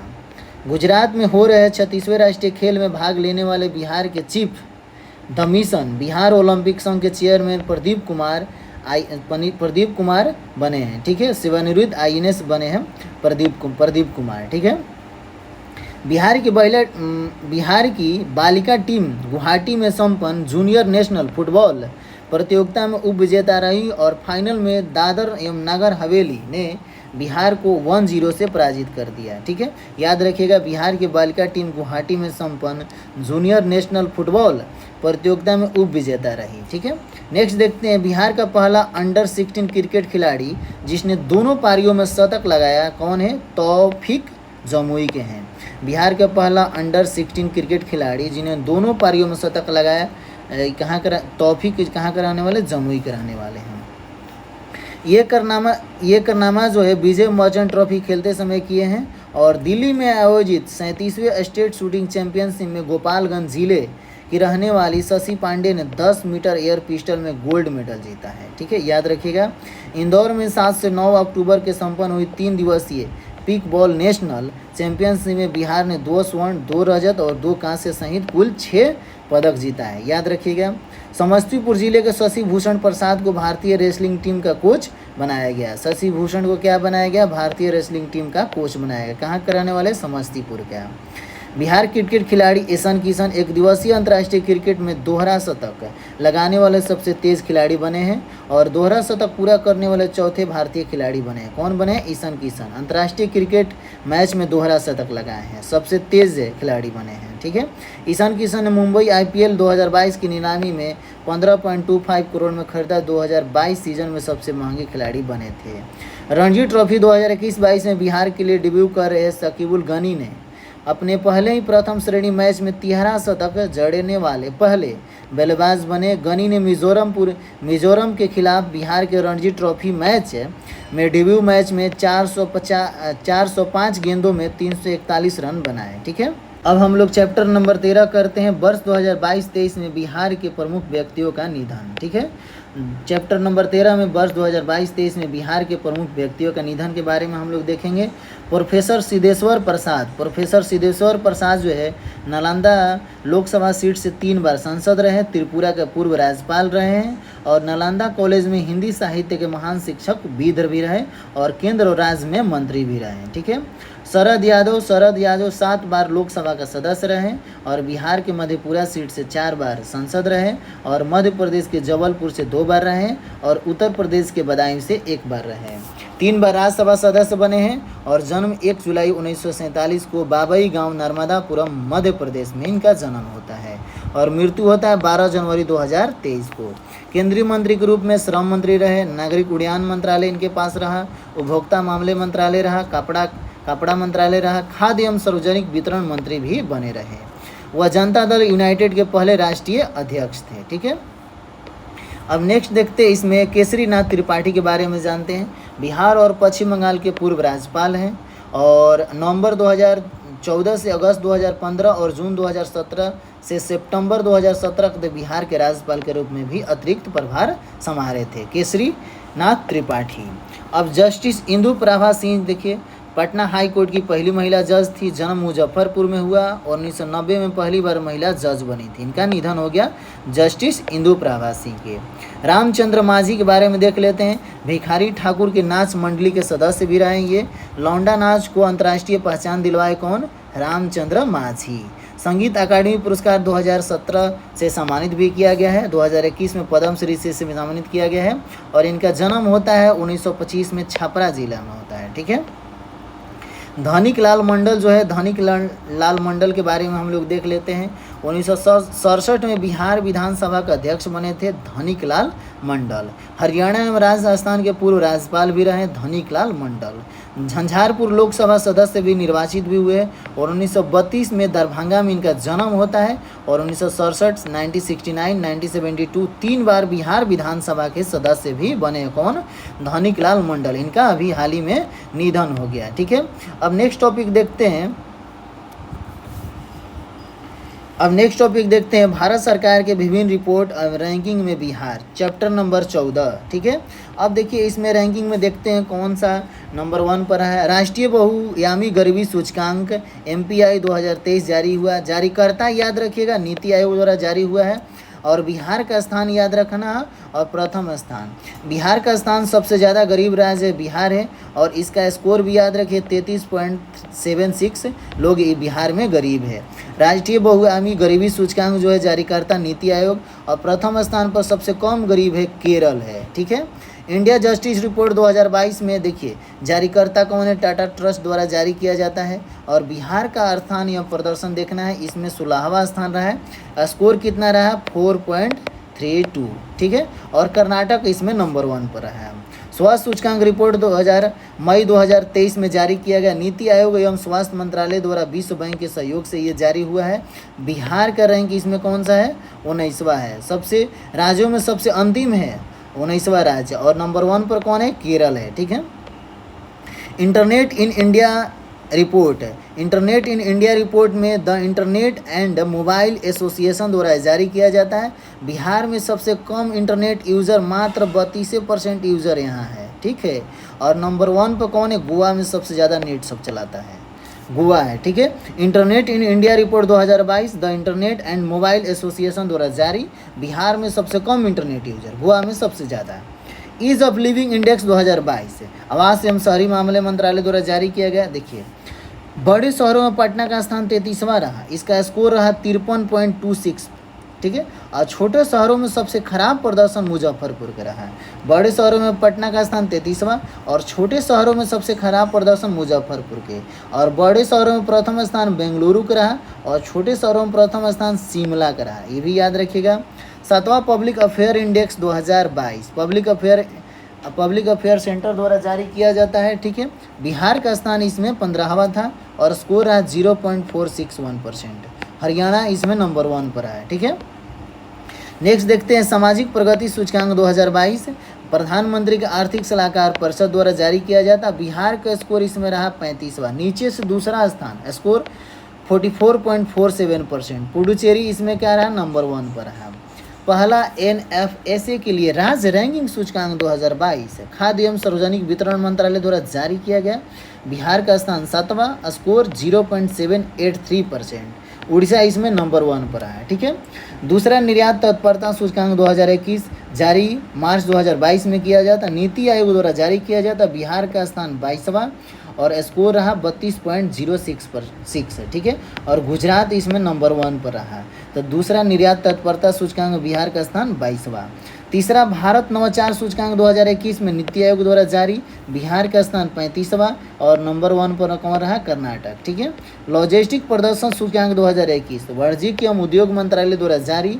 बिहार का स्थान 19वां और गुजरात नंबर 1 पर है। ठीक है, सतत विकास लक्ष्य भारत सूचकांक 2020-21 में नीति आयोग द्वारा जारी। सबसे अंतिम स्थान पर बिहार अपना रहा, स्कोर याद रखिए 52 और केरला नंबर 1 पर आया। ठीक है, अब देखिए नेक्स्ट चैप्टर स्टार्ट करते हैं। कृषि रोड मैप 4 चैप्टर नंबर 15। कृषि के समग्र विकास के लिए राज्य सरकार द्वारा 1 अप्रैल 2023 को चौथा कृषि रोड मैप लागू किया गया। इसकी अवधि 31 मार्च 2028 तक है। ठीक है, चौथा कृषि रोड मैप का याद रखिएगा। कृषि के समग्र विकास के लिए राज्य सरकार द्वारा 1 अप्रैल 2023 को चौथा कृषि रोड मैप लागू किया गया। इसकी अवधि 31 मार्च 2028 तक है। इस अवधि में राज्य सरकार कृषि से जुड़े विकास कार्यों पर लगभग 1.62 लाख करोड़ रुपया खर्च करेगी। 1.62 लाख रुपया खर्च करेगी। चौथा कृषि रोड मैप 12 विभागों को सम्मानित किया गया है और चौथा कृषि रोड मैप के तहत कृषि के आधुनिकीकरण पर ध्यान दिया जाएगा। ठीक है, राज्य में बेहतर गुणवत्ता वाले बीज का विकास कराया जाएगा। ठीक है, फसल अवशेष प्रबंधन वाले यंत्रों का निर्माण भी किया जाएगा। याद रखिएगा, फसल अवशेष प्रबंधन वाले यंत्रों का निर्माण किया जाएगा। मोटे अनाज को खेती को बढ़ावा दिया जाएगा। मोटे अनाज को खेती को बढ़ावा दिया जाएगा। कृषि का सर्वांगीण विकास के साथ किसानों को आमदनी बढ़ाने पर विशेष ध्यान दिया जाएगा। चौथा, कृषि रोड मैप के तहत विभाग प्राकृतिक वन भूमि 350 लाख पौधे का रोपण, 1 लाख हेक्टेयर में मृदा जल संरक्षण और 1500 हेक्टेयर मीटर जल संचय क्षमता की गारलैंड ट्रेंच निर्माण का लक्ष्य निर्धारित किया गया है। इस समय अवधि में प्राकृतिक वन भूमि सहित प्राकृतिक वनों के बाहर करीब 20 करोड़ पौधे को लगाया जाएगा। टिश्यू कल्चर पर आधारित पौधशालाओं की स्थापना की जाएगी। ठीक है। कृषि रोड मैप 3 2017 से 2023, कृषि रोड मैप 2 2012 से 2017, कृषि रोड मैप 1 2008 से 2012। ठीक है। अब नेक्स्ट टॉपिक देखते हैं, चैप्टर नंबर 17। वर्ष 2022-23 में भारत के विभिन्न राज्यों में बिहार का स्थान क्या रहा? एमएसएमई सेक्टर में प्रोत्साहन और विकास में बिहार का स्थान दूसरा रहा। प्रधानमंत्री सुरक्षित मातृत्व अभियान के तहत गर्भवती महिलाओं की देखभाल में बिहार का स्थान दूसरा रहा। याद रखिएगा, अटल पेंशन योजना का लाभ उठाने में बिहार का स्थान कौन सा रहा? दूसरा रहा। ठीक है। देश के बाहर काम के लिए जाने वाले लोगों में बिहार का स्थान कौन सा रहा? दूसरा रहा। ऑक्सीजन खपत की निगरानी के मामले में बिहार का स्थान कौन रहा? दूसरा रहा। ठीक है। संस्थागत प्रसव के मामले में बिहार का स्थान भी दूसरा रहा। और ई श्रम पोर्टल पर श्रमिकों के निबंध के मामले में बिहार का स्थान दूसरा रहा। वाहनों के निबंधन के मामले में तीसरा स्थान रहा बिहार के वाहनों को निबंधन के मामले में। राष्ट्रीय उच्च पथ नेशनल हाईवे के घनत्व के मामले में बिहार का स्थान तीसरा रहा। प्रधानमंत्री आवास योजना को पूरा करने में बिहार का स्थान तीसरा रहा। और पंजीकृत इलेक्ट्रिक वाहनों की संख्या में चौथा स्थान रहा बिहार का। ठीक है। विदेशी पर्यटकों को आकर्षित करने में बिहार का स्थान 9वां स्थान रहा। सड़क दुर्घटना के बाद गोल्डन आवर में अस्पताल पहुंचाने में बिहार का स्थान 15वां रहा। ठीक है। और स्वास्थ्य सूचकांक रिपोर्ट में नीचे से पहला स्थान रहा बिहार का। ठीक है। अब देखते हैं चैप्टर नंबर 16, दूसरा राष्ट्रीय बहुगामी गरीबी सूचकांक। दूसरा राष्ट्रीय बहुगामी गरीबी सूचकांक जो है 17 जुलाई 2023 को नीति आयोग ने दूसरा राष्ट्रीय बहुगामी निर्धारता सूचकांक जारी किया गया। नीति आयोग की रिपोर्ट के अनुसार 2015 से 16 और 2019 से 21 के बीच भारत में लगभग 13.5 करोड़ व्यक्ति बहुगामी गरीबी से बाहर निकले हैं। और पिछला रिपोर्ट की तुलना में भारत में गरीबी की संख्या 9.89% की कमी दर्ज की गई है। वर्ष 2015-16 और वर्ष 2019 और 21 के बीच बहुगामी गरीबी वाले व्यक्तियों की संख्या 24.85% से घटकर 14.96% हो गई है। ठीक है। ग्रामीण क्षेत्रों में गरीबी 32.59% से घटकर 19.28% रह गई है। ठीक है। शहरी क्षेत्र में गरीबी जो है 8.65% से घटकर 5.27% रह गई है। ठीक है। इस सूचकांक के अनुसार सबसे ज़्यादा बिहार 33.76% आबादी जो है बहुगामी क्या है? गरीब है। भारत में सबसे ज़्यादा गरीबी की संख्या गिरावट उत्तर प्रदेश में की गई है, 3.43 करोड़ दर्ज की गई है। उसके बाद बिहार का स्थान, बिहार में 18.13% की कमी दर्ज की गई है। ठीक है। बिहार में पूर्वी चंपारण गरीब से उभरने में सबसे अग्रणी जिला रहा। बिहार में पूर्वी चंपारण जो रहा है गरीबी से उभरने में सबसे अग्रणी जिला रहा है। एमपीआई को 3 आयामों पर मूल्यांकन किया जाता है: स्वास्थ्य, शिक्षा और जीवन स्तर, जो पोषण और स्कूली उपस्थिति, स्कूली शिक्षा के वर्ष, पेयजल, स्वच्छता, आवास, बैंक खाते जैसे 12 संकेतकों द्वारा प्रदर्शित किए जाते हैं। ठीक है। अब हम लोग देख रहे हैं टॉपिक चैप्टर नंबर 18, स्वच्छता सर्वेक्षण 2022 में बिहार में रिपोर्ट जो आया है, स्वच्छता सर्वेक्षण 2022 में बिहार। जारीकर्ता केंद्रीय आवास एवं शहरी मामले मंत्रालय द्वारा जारी किया गया है। ठीक है। 10 लाख से अधिक आबादी वाले 45 शहरों में पटना का स्थान 38वां रहा है। याद रखिएगा। और 100 से अधिक नगर निकायों वाले राज्यों में बिहार का स्थान जो रहा 11वां रहा। बिहार के सभी नगर निकायों में पटना का पहला स्थान प्राप्त हुआ है। और देश के 62 कंटोनमेंट शहरों में दानापुर कैंट का 32वां स्थान मिला है। ठीक है। 1 से 10 लाख आबादी वाले 382 शहरों में बिहार में कुल 25 शहर शामिल है। और इस 25 शहरों में प्रथम स्थान गया को प्राप्त हुआ, जो पूरे देश में 179वां स्थान है। ठीक है। बिहार के गंगा किनारे वाले 1 से 10 लाख आबादी वाले शहरों की सूची में प्रथम स्थान मुंगेर रहा। बिहार के गंगा किनारे वाले 1 लाख से कम आबादी वाले शहरों में सूची में प्रथम स्थान सुल्तानगंज के रहा है। ठीक है, नेक्स्ट देखते हैं। इस रिपोर्ट में बिहार का सबसे गंदा शहर जो है सिवान को बताया गया है और दूसरा सबसे गंदा शहर सासाराम को बताया गया है। इस रिपोर्ट में सिवान का स्थान पूरे देश में 373वां स्थान प्राप्त हुआ है और कटिहार जिले के मणिहारी फास्ट मूविंग सिटी को दर्जा प्राप्त किया गया है। कटिहार जिले के मणिहारी को फास्ट मूविंग सिटी का दर्जा दिया गया है। ठीक है, अब इसमें हम लोग नेक्स्ट टॉपिक देखते हैं, बिहार नगर पालिका चुनाव 2022, चैप्टर नंबर 19। ठीक है, बिहार नगर पालिका संशोधन अधिनियम 2020 के अनुसार वर्तमान में 19 नगर निगम एवं 48 नगर परिषद, 154 नगर पंचायत है। याद रखिएगा, 19 जो है नगर निगम, 88 नगर परिषद, 154 नगर पंचायत है। ठीक है, इस प्रकार वर्तमान में बिहार में कुल जो है 261 नगर निकाय हैं। बिहार नगर पालिका अधिनियम 2007 के अनुसार बिहार के पहले 12 नगर निगम और 49 नगर परिषद और 81 नगर पंचायत सक्रिय थे।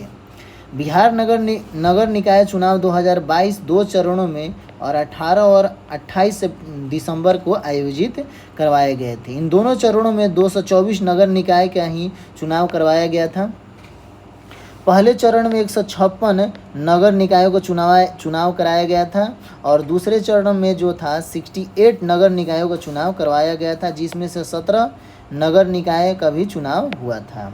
17 नगर निगम में गया को छोड़कर बाकी सभी नगर निकायों में महिला मेयर बनी थी और पटना की mayor Sita Sahu deputy mayor रेशमी चंद्रवंशी बनी। बिहार नगर पालिका चुनाव OCR नामक नई तकनीक इस्तेमाल किया गया है। ठीक है, अब बिहार में शहरीकरण का दर 11.3% से बढ़कर 15.3% हो गया है। आर्थिक सर्वेक्षण 2022-23 के अनुसार 16.2% शहरीकरण हो गया है और बिहार में शहरों की कुल संख्या 199 हो गया है।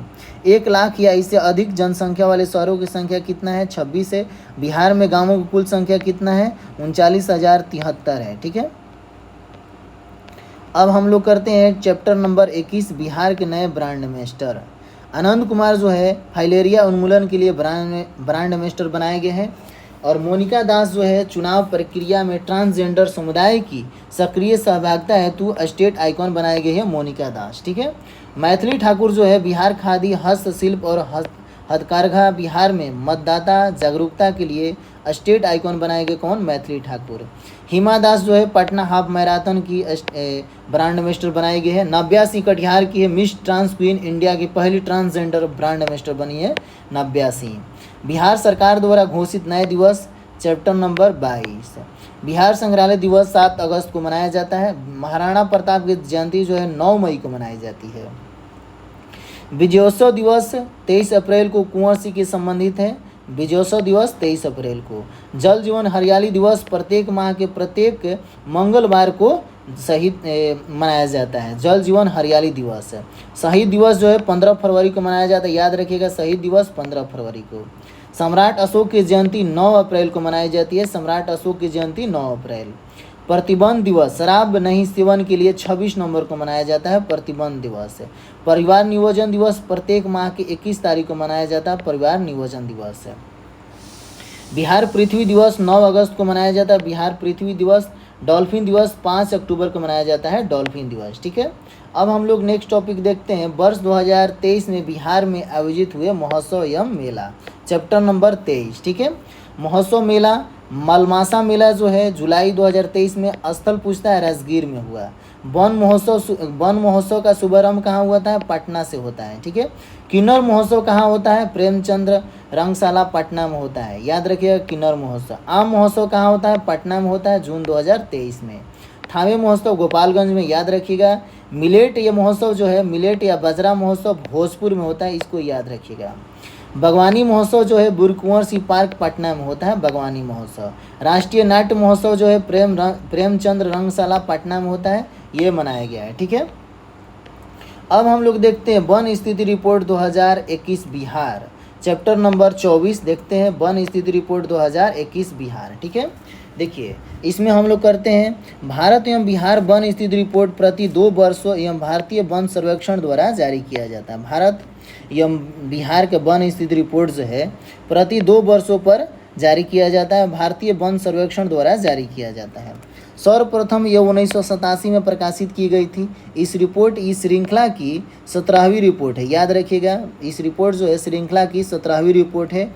दूरसंवेदी उपग्रह रिसैट-2 द्वारा यह प्राप्त आंकड़ों का प्रयोग किया गया है। ठीक है, बिहार में वन आवरण जो है, वन स्थिति रिपोर्ट 2021 के अनुसार बिहार में वन आवरण जो है 73,080.79 वर्ग किलोमीटर में, जो राज्य के कुल भौगोलिक क्षेत्रफल का 7.84% है। कितना है? 7.84% है। ठीक है, 2019 की रिपोर्ट की तुलना में वनावरण जो है 75 किलोमीटर स्क्वायर की वृद्धि दर्ज की गई है। 2019 की याद रखिएगा, 75 किलोमीटर स्क्वायर वृद्धि दर्ज हुई है, जो लगभग 1.03% है। बिहार में वृक्ष आवरण, भारत वन स्थिति रिपोर्ट 2021 के अनुसार बिहार में 2341 किलोमीटर स्क्वायर क्षेत्र पर वृक्षावरण है, जो राज्य के कुल भौगोलिक क्षेत्रफल का 2.48% है। 2019 की रिपोर्ट की तुलना में वृक्षावरण में 338 किलोमीटर स्क्वायर की वृद्धि दर्ज की गई है। ठीक है, अब देखिए बिहार में वनावरण एवं वृक्षावरण जो है, ये वनावरण जो है इसका बस यही डाटा आप याद रखिएगा, यही पूछता है। वनावरण कितना है बिहार में? 7.84%। ठीक है, और क्षेत्रफल पूछेगा 73 से 81 किलोमीटर स्क्वायर में। वृक्षावरण कितना है? 2.48%, यही पूछता है। और वृक्षावरण का क्षेत्रफल कितना है? 2341 किलोमीटर स्क्वायर है। ठीक है, और इसमें कुल पूछेगा तो 9722 किलोमीटर क्षेत्रफल में, और प्रतिशत 10.32%। ठीक है, और वृद्धि कितना हुआ है? तो वृद्धि आपका हुआ है 413 किलोमीटर स्क्वायर वर्ग में। ठीक है, अब देखिए यहाँ से जो है नोट 10% से अधिक शिखर घनत्व और 1 हेक्टेयर या अधिक क्षेत्रफल वाली वृक्षाच्छादित भूमि को वनाच्छादन माना जाता है। ठीक है, जिलों को वनावरण में क्षेत्रफल के अनुसार देखिए सबसे अधिक जो है क्षेत्रफल किस जिले में वन है, तो जिलों के वनावरण में क्षेत्रफल के अनुसार कैमूर में वन सबसे ज़्यादा है। उसके बाद पश्चिमी चंपारण याद रखिएगा, देखिए एक इस कोना पर है तो एक इस कोना पर है।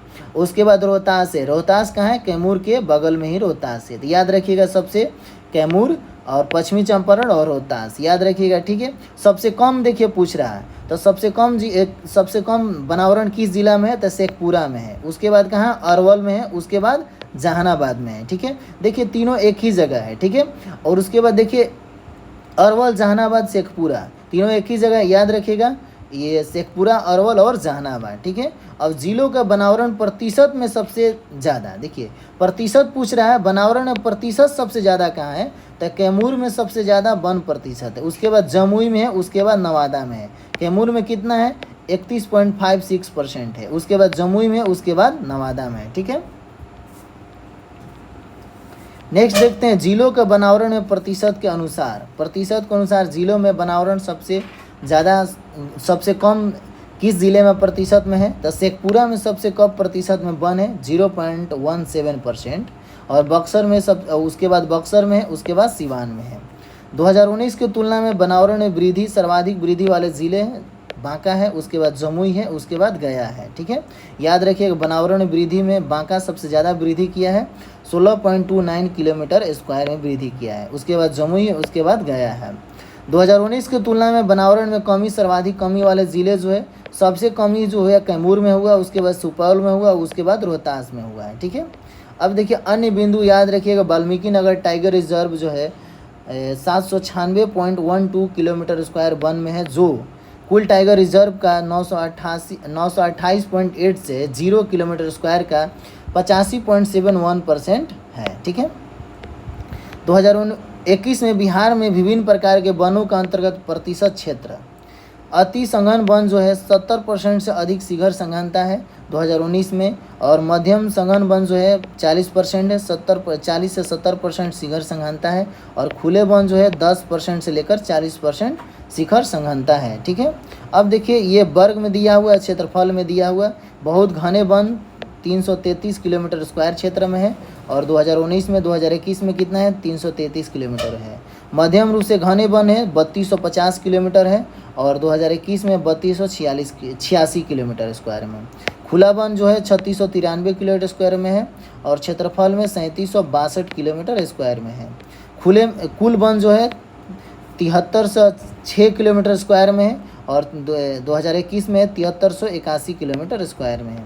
बिहार में वनावरण में शीर्ष जिला कौन है? बहुत घने वन पश्चिमी चंपारण में है और मध्यम रूप से घने वन पश्चिमी चंपारण में और खुला वन कैमूर में है। ठीक है, अब हम लोग नेक्स्ट चैप्टर करते हैं, चैप्टर नंबर 25, बिहार में नए मंत्रिमंडल। बिहार में नए मंत्रिमंडल करते हैं। देखिए, नीतीश कुमार के पास कौन कौन सा विभाग है? सामान्य प्रशासन है, गृह विभाग है, मंत्रिमंडल सचिवालय है और निर्वाचन मंत्रालय है। ठीक है, तेजस्वी प्रताप यादव के पास कौन सा मंत्रालय है? पथ निर्माण है, नगर विकास एवं आवास मंत्रालय है और स्वास्थ्य मंत्रालय है। ठीक है, विजय कुमार चौधरी के पास वित्त मंत्रालय है, वाणिज्यिक कर मंत्रालय है और संसदीय कार्य मंत्रालय है। ठीक है, अनीता देवी के पास पिछड़ा वर्ग एवं अति पिछड़ा वर्ग कल्याण मंत्रालय है। चंद्रशेखर के पास शिक्षा मंत्री कौन है? चंद्रशेखर हैं। और कुमार सर्वजीत के पास कृषि एवं पर्यटन मंत्रालय है, कुमार सर्वजीत के पास। विजेंद्र प्रसाद यादव के पास ऊर्जा मंत्री है, विजेंद्र प्रसाद यादव ऊर्जा मंत्री कौन है? विजेंद्र प्रसाद यादव। ठीक है, शीला कुमारी जो है परिवहन मंत्री है।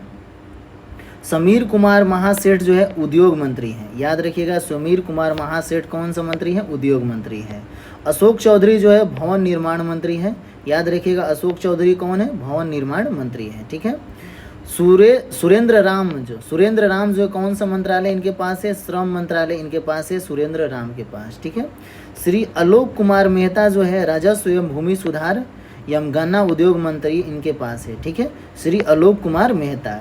जयंत राज जो है लघु जल संसाधन मंत्रालय इनके पास है, जयंत राज के पास। ठीक है, याद रखिएगा जयंत राज। मदन सहनी जो है, मदन सहनी के पास कौन सा मंत्रालय है? समाज कल्याण मंत्रालय है मदन सहनी के पास। ठीक है, समाज कल्याण मंत्रालय किनके पास है? मदन सहनी के पास है। श्रवण कुमार के पास ग्रामीण विकास मंत्रालय, श्रवण कुमार के पास कौन सा मंत्रालय? ग्रामीण विकास मंत्रालय है। संजय कुमार झा के पास कौन है? जल संसाधन एवं सूचना एवं जनसंपर्क मंत्रालय इनके पास है, श्रवण कुमार के पास। ठीक है, मुरारी प्रसाद गौतम के पास पंचायती राज मंत्री हैं। सुरेंद्र प्रसाद यादव सहकारिता मंत्री हैं। ठीक है, तेज प्रताप यादव पर्यावरण एवं वन एवं जलवायु परिवर्तन मंत्रालय इनके पास है, तेज प्रताप यादव के पास है। ठीक है, लेसी सिंह खाद्य एवं उपभोक्ता संरक्षण मंत्री ये हैं लेसी सिंह। सुमित कुमार सिंह जो है विज्ञान एवं प्रौद्योगिकी मंत्री है। सुनील कुमार जो है मद्य निषेध उत्पादन एवं निबंधन मंत्री हैं। ठीक है, जितेंद्र कुमार राय जो है कला एवं संस्कृति एवं युवा विभाग इनके पास है, जितेंद्र कुमार राय के पास। मोहम्मद जामा खान जो अल्पसंख्यक कल्याण मंत्रालय इनके पास है, मोहम्मद जामा खान के पास। डॉक्टर रामानंद यादव खान एवं भूतत्व मंत्री हैं, डॉक्टर रामानंद यादव। ललित कुमार यादव जो है लोक स्वास्थ्य अभियंत्रण मंत्री ये हैं ललित कुमार यादव। शाहनवाज हुसैन जो है आपदा प्रबंधन मंत्री हैं।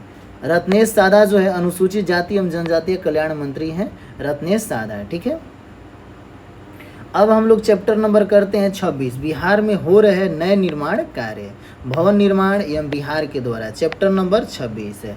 बापू टावर का स्थान कहाँ है? पटना में, याद रखिएगा। बापू टावर का स्थान कहाँ है?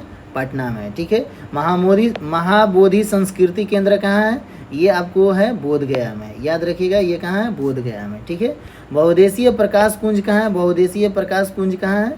ये है पटना साहिब में है। ठीक है, माल सलामी कम्युनिटी सेंटर कहाँ है? पटना सिटी में है। माल सलामी कम्युनिटी सेंटर कहाँ है? पटना सिटी में है। राज्य खेल अकादमी अंतर्राष्ट्रीय क्रिकेट स्टेडियम कहाँ है? राजगीर में है। बुद्ध सम्यक दर्शन केंद्र एवं संग्रहालय कहाँ है? वैशाली में है। APJ Abdul Kalam science city कहाँ है? पटना में है। तारामंडल सह विज्ञान संग्रहालय कहाँ है? दरभंगा में है। बिहार पशु विज्ञान विश्वविद्यालय कहाँ है? पटना में है। ठीक है, रीजनल साइंस सेंटर कहाँ है? गया में है। ठीक है, नेक्स्ट हम लोग टॉपिक देखते हैं चैप्टर नंबर 27, बिहार में नए निर्माणाधीन लघु जल विद्युत परियोजनाएं। ठीक है, देखिए अमेठी लघु जल विद्युत परियोजना कहाँ है? रोहतास में। ये नाम देगा और जगह पूछेगा। अमेठी कहाँ है? रोहतास में।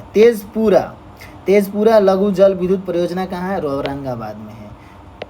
पहरामा कहाँ है? पहरामा रोहतास में है, याद रखिएगा। राजापुर कहाँ है? राजापुर सुपौल में है, राजापुर सुपौल में।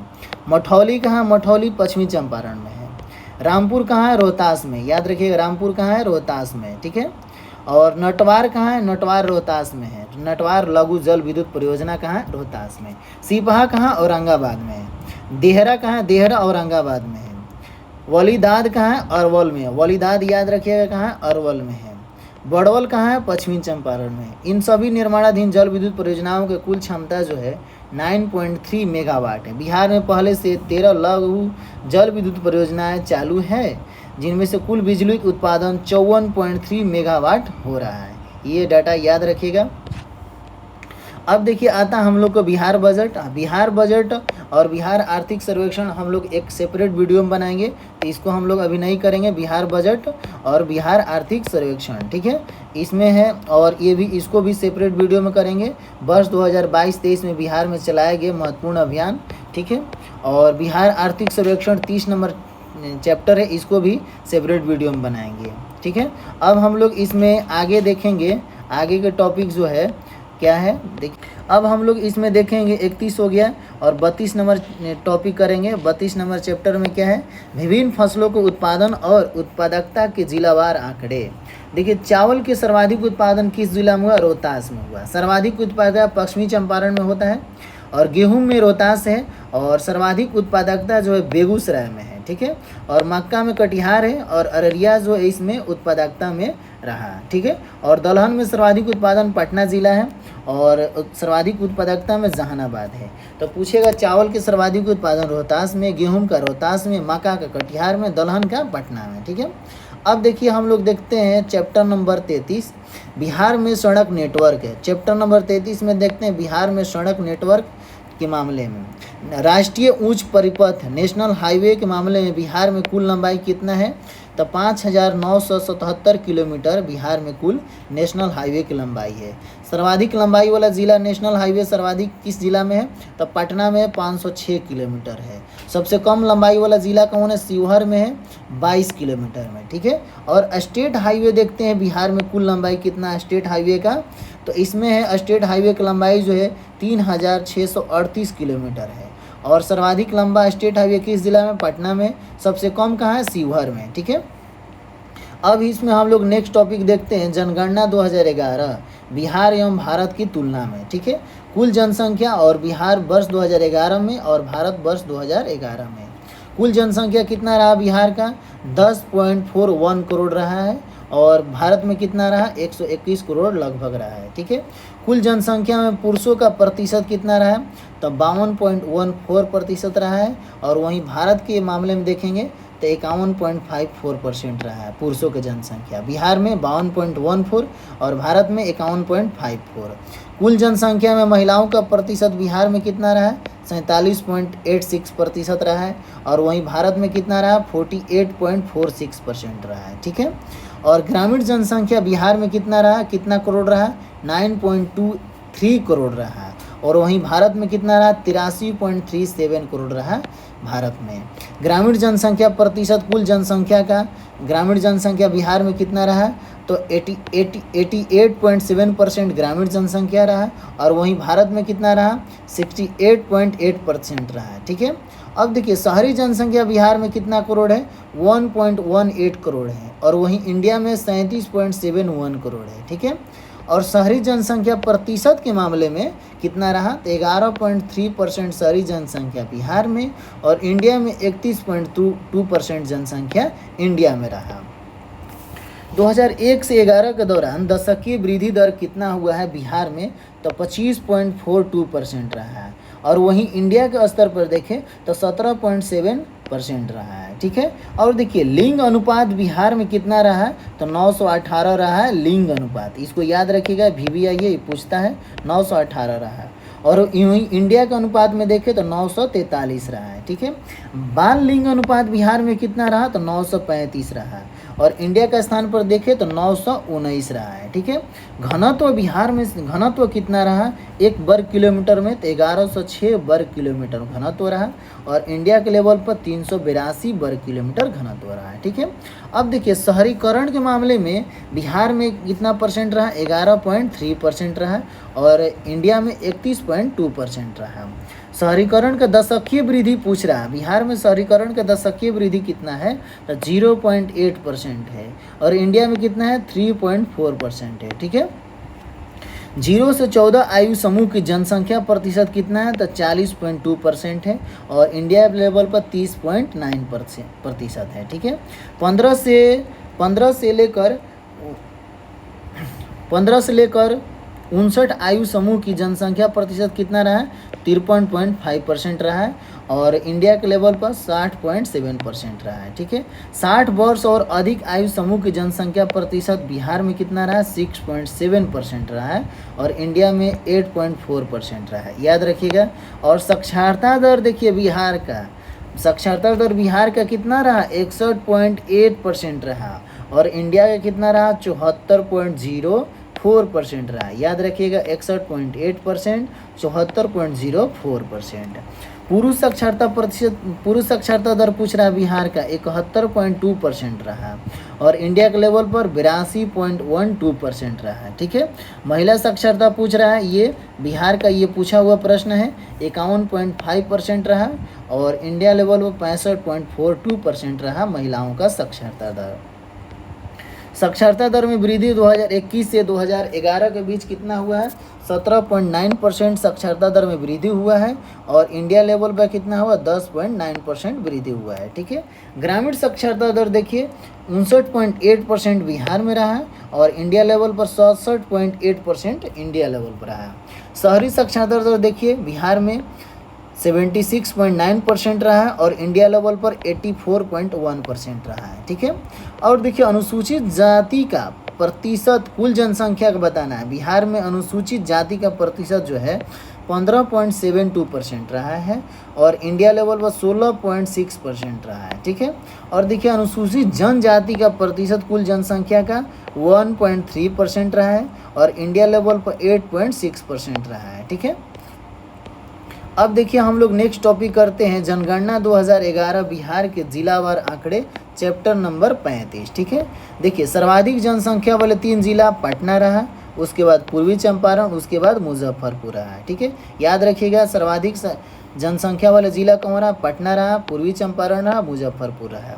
सबसे कम जनसंख्या वाला जिला 3 जिला देखिए, शेखपुरा सबसे कम जनसंख्या, उसके बाद शिवहर, उसके बाद अरवल, याद रखिएगा शेखपुरा, शिवहर और अरवल। ठीक है, सर्वाधिक जनसंख्या वृद्धि वाले 3 जिला, मधेपुरा सबसे ज़्यादा वृद्धि, उसके बाद किशनगंज, उसके बाद अररिया एवं खगड़िया रहा। ठीक है, सबसे कम जनसंख्या वृद्धि वाले 3 जिला, सबसे कम जनसंख्या वृद्धि किया है तो अरवल किया है, उसके बाद गोपालगंज में सबसे कम वृद्धि हुआ है, उसके बाद दरभंगा में सबसे कम वृद्धि हुआ है।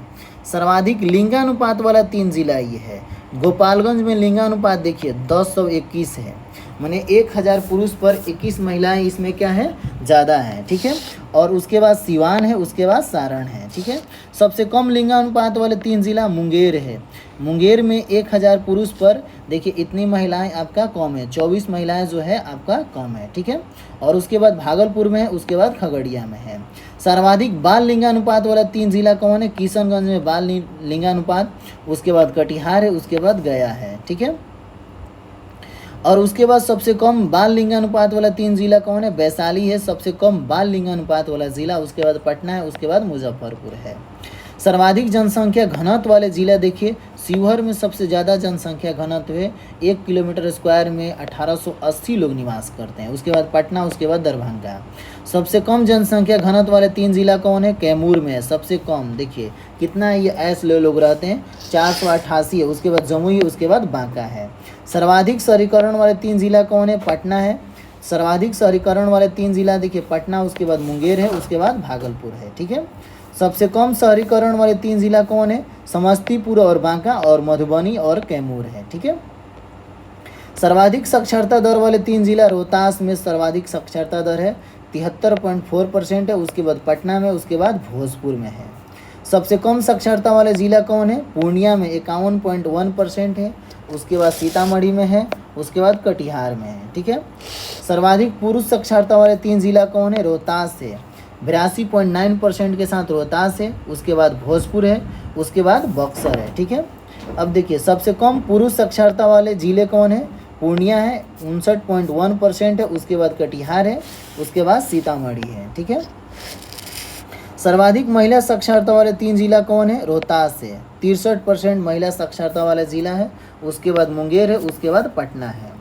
सबसे कम महिला साक्षरता दर वाले 3 जिला कौन है? सबसे कम, तो सहरसा में सबसे कम महिला साक्षरता है, 41.7% है।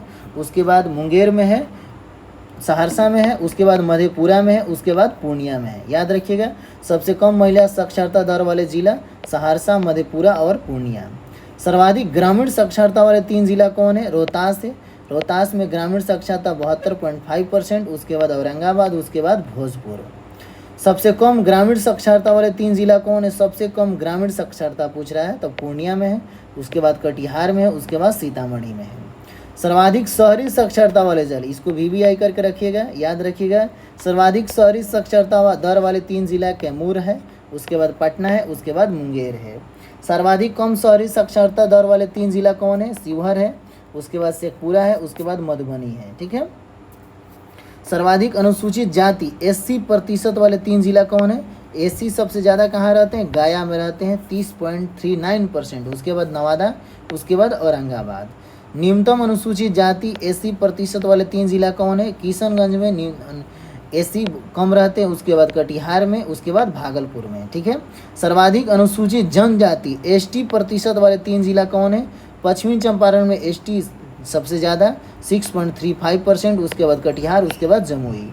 न्यूनतम अनुसूचित जाति ST% वाले 3 जिला कौन है? खगड़िया है 0.4%, और उसके बाद समस्तीपुर है, उसके बाद औरंगाबाद है। ठीक है फ्रेंड, अगर वीडियो अच्छा लगा हो फ्रेंड तो लाइक एंड कमेंट करना ना भूलें, और मिलते हैं नेक्स्ट वीडियो में इसका पूरा ऑब्जेक्टिव के साथ। ठीक है।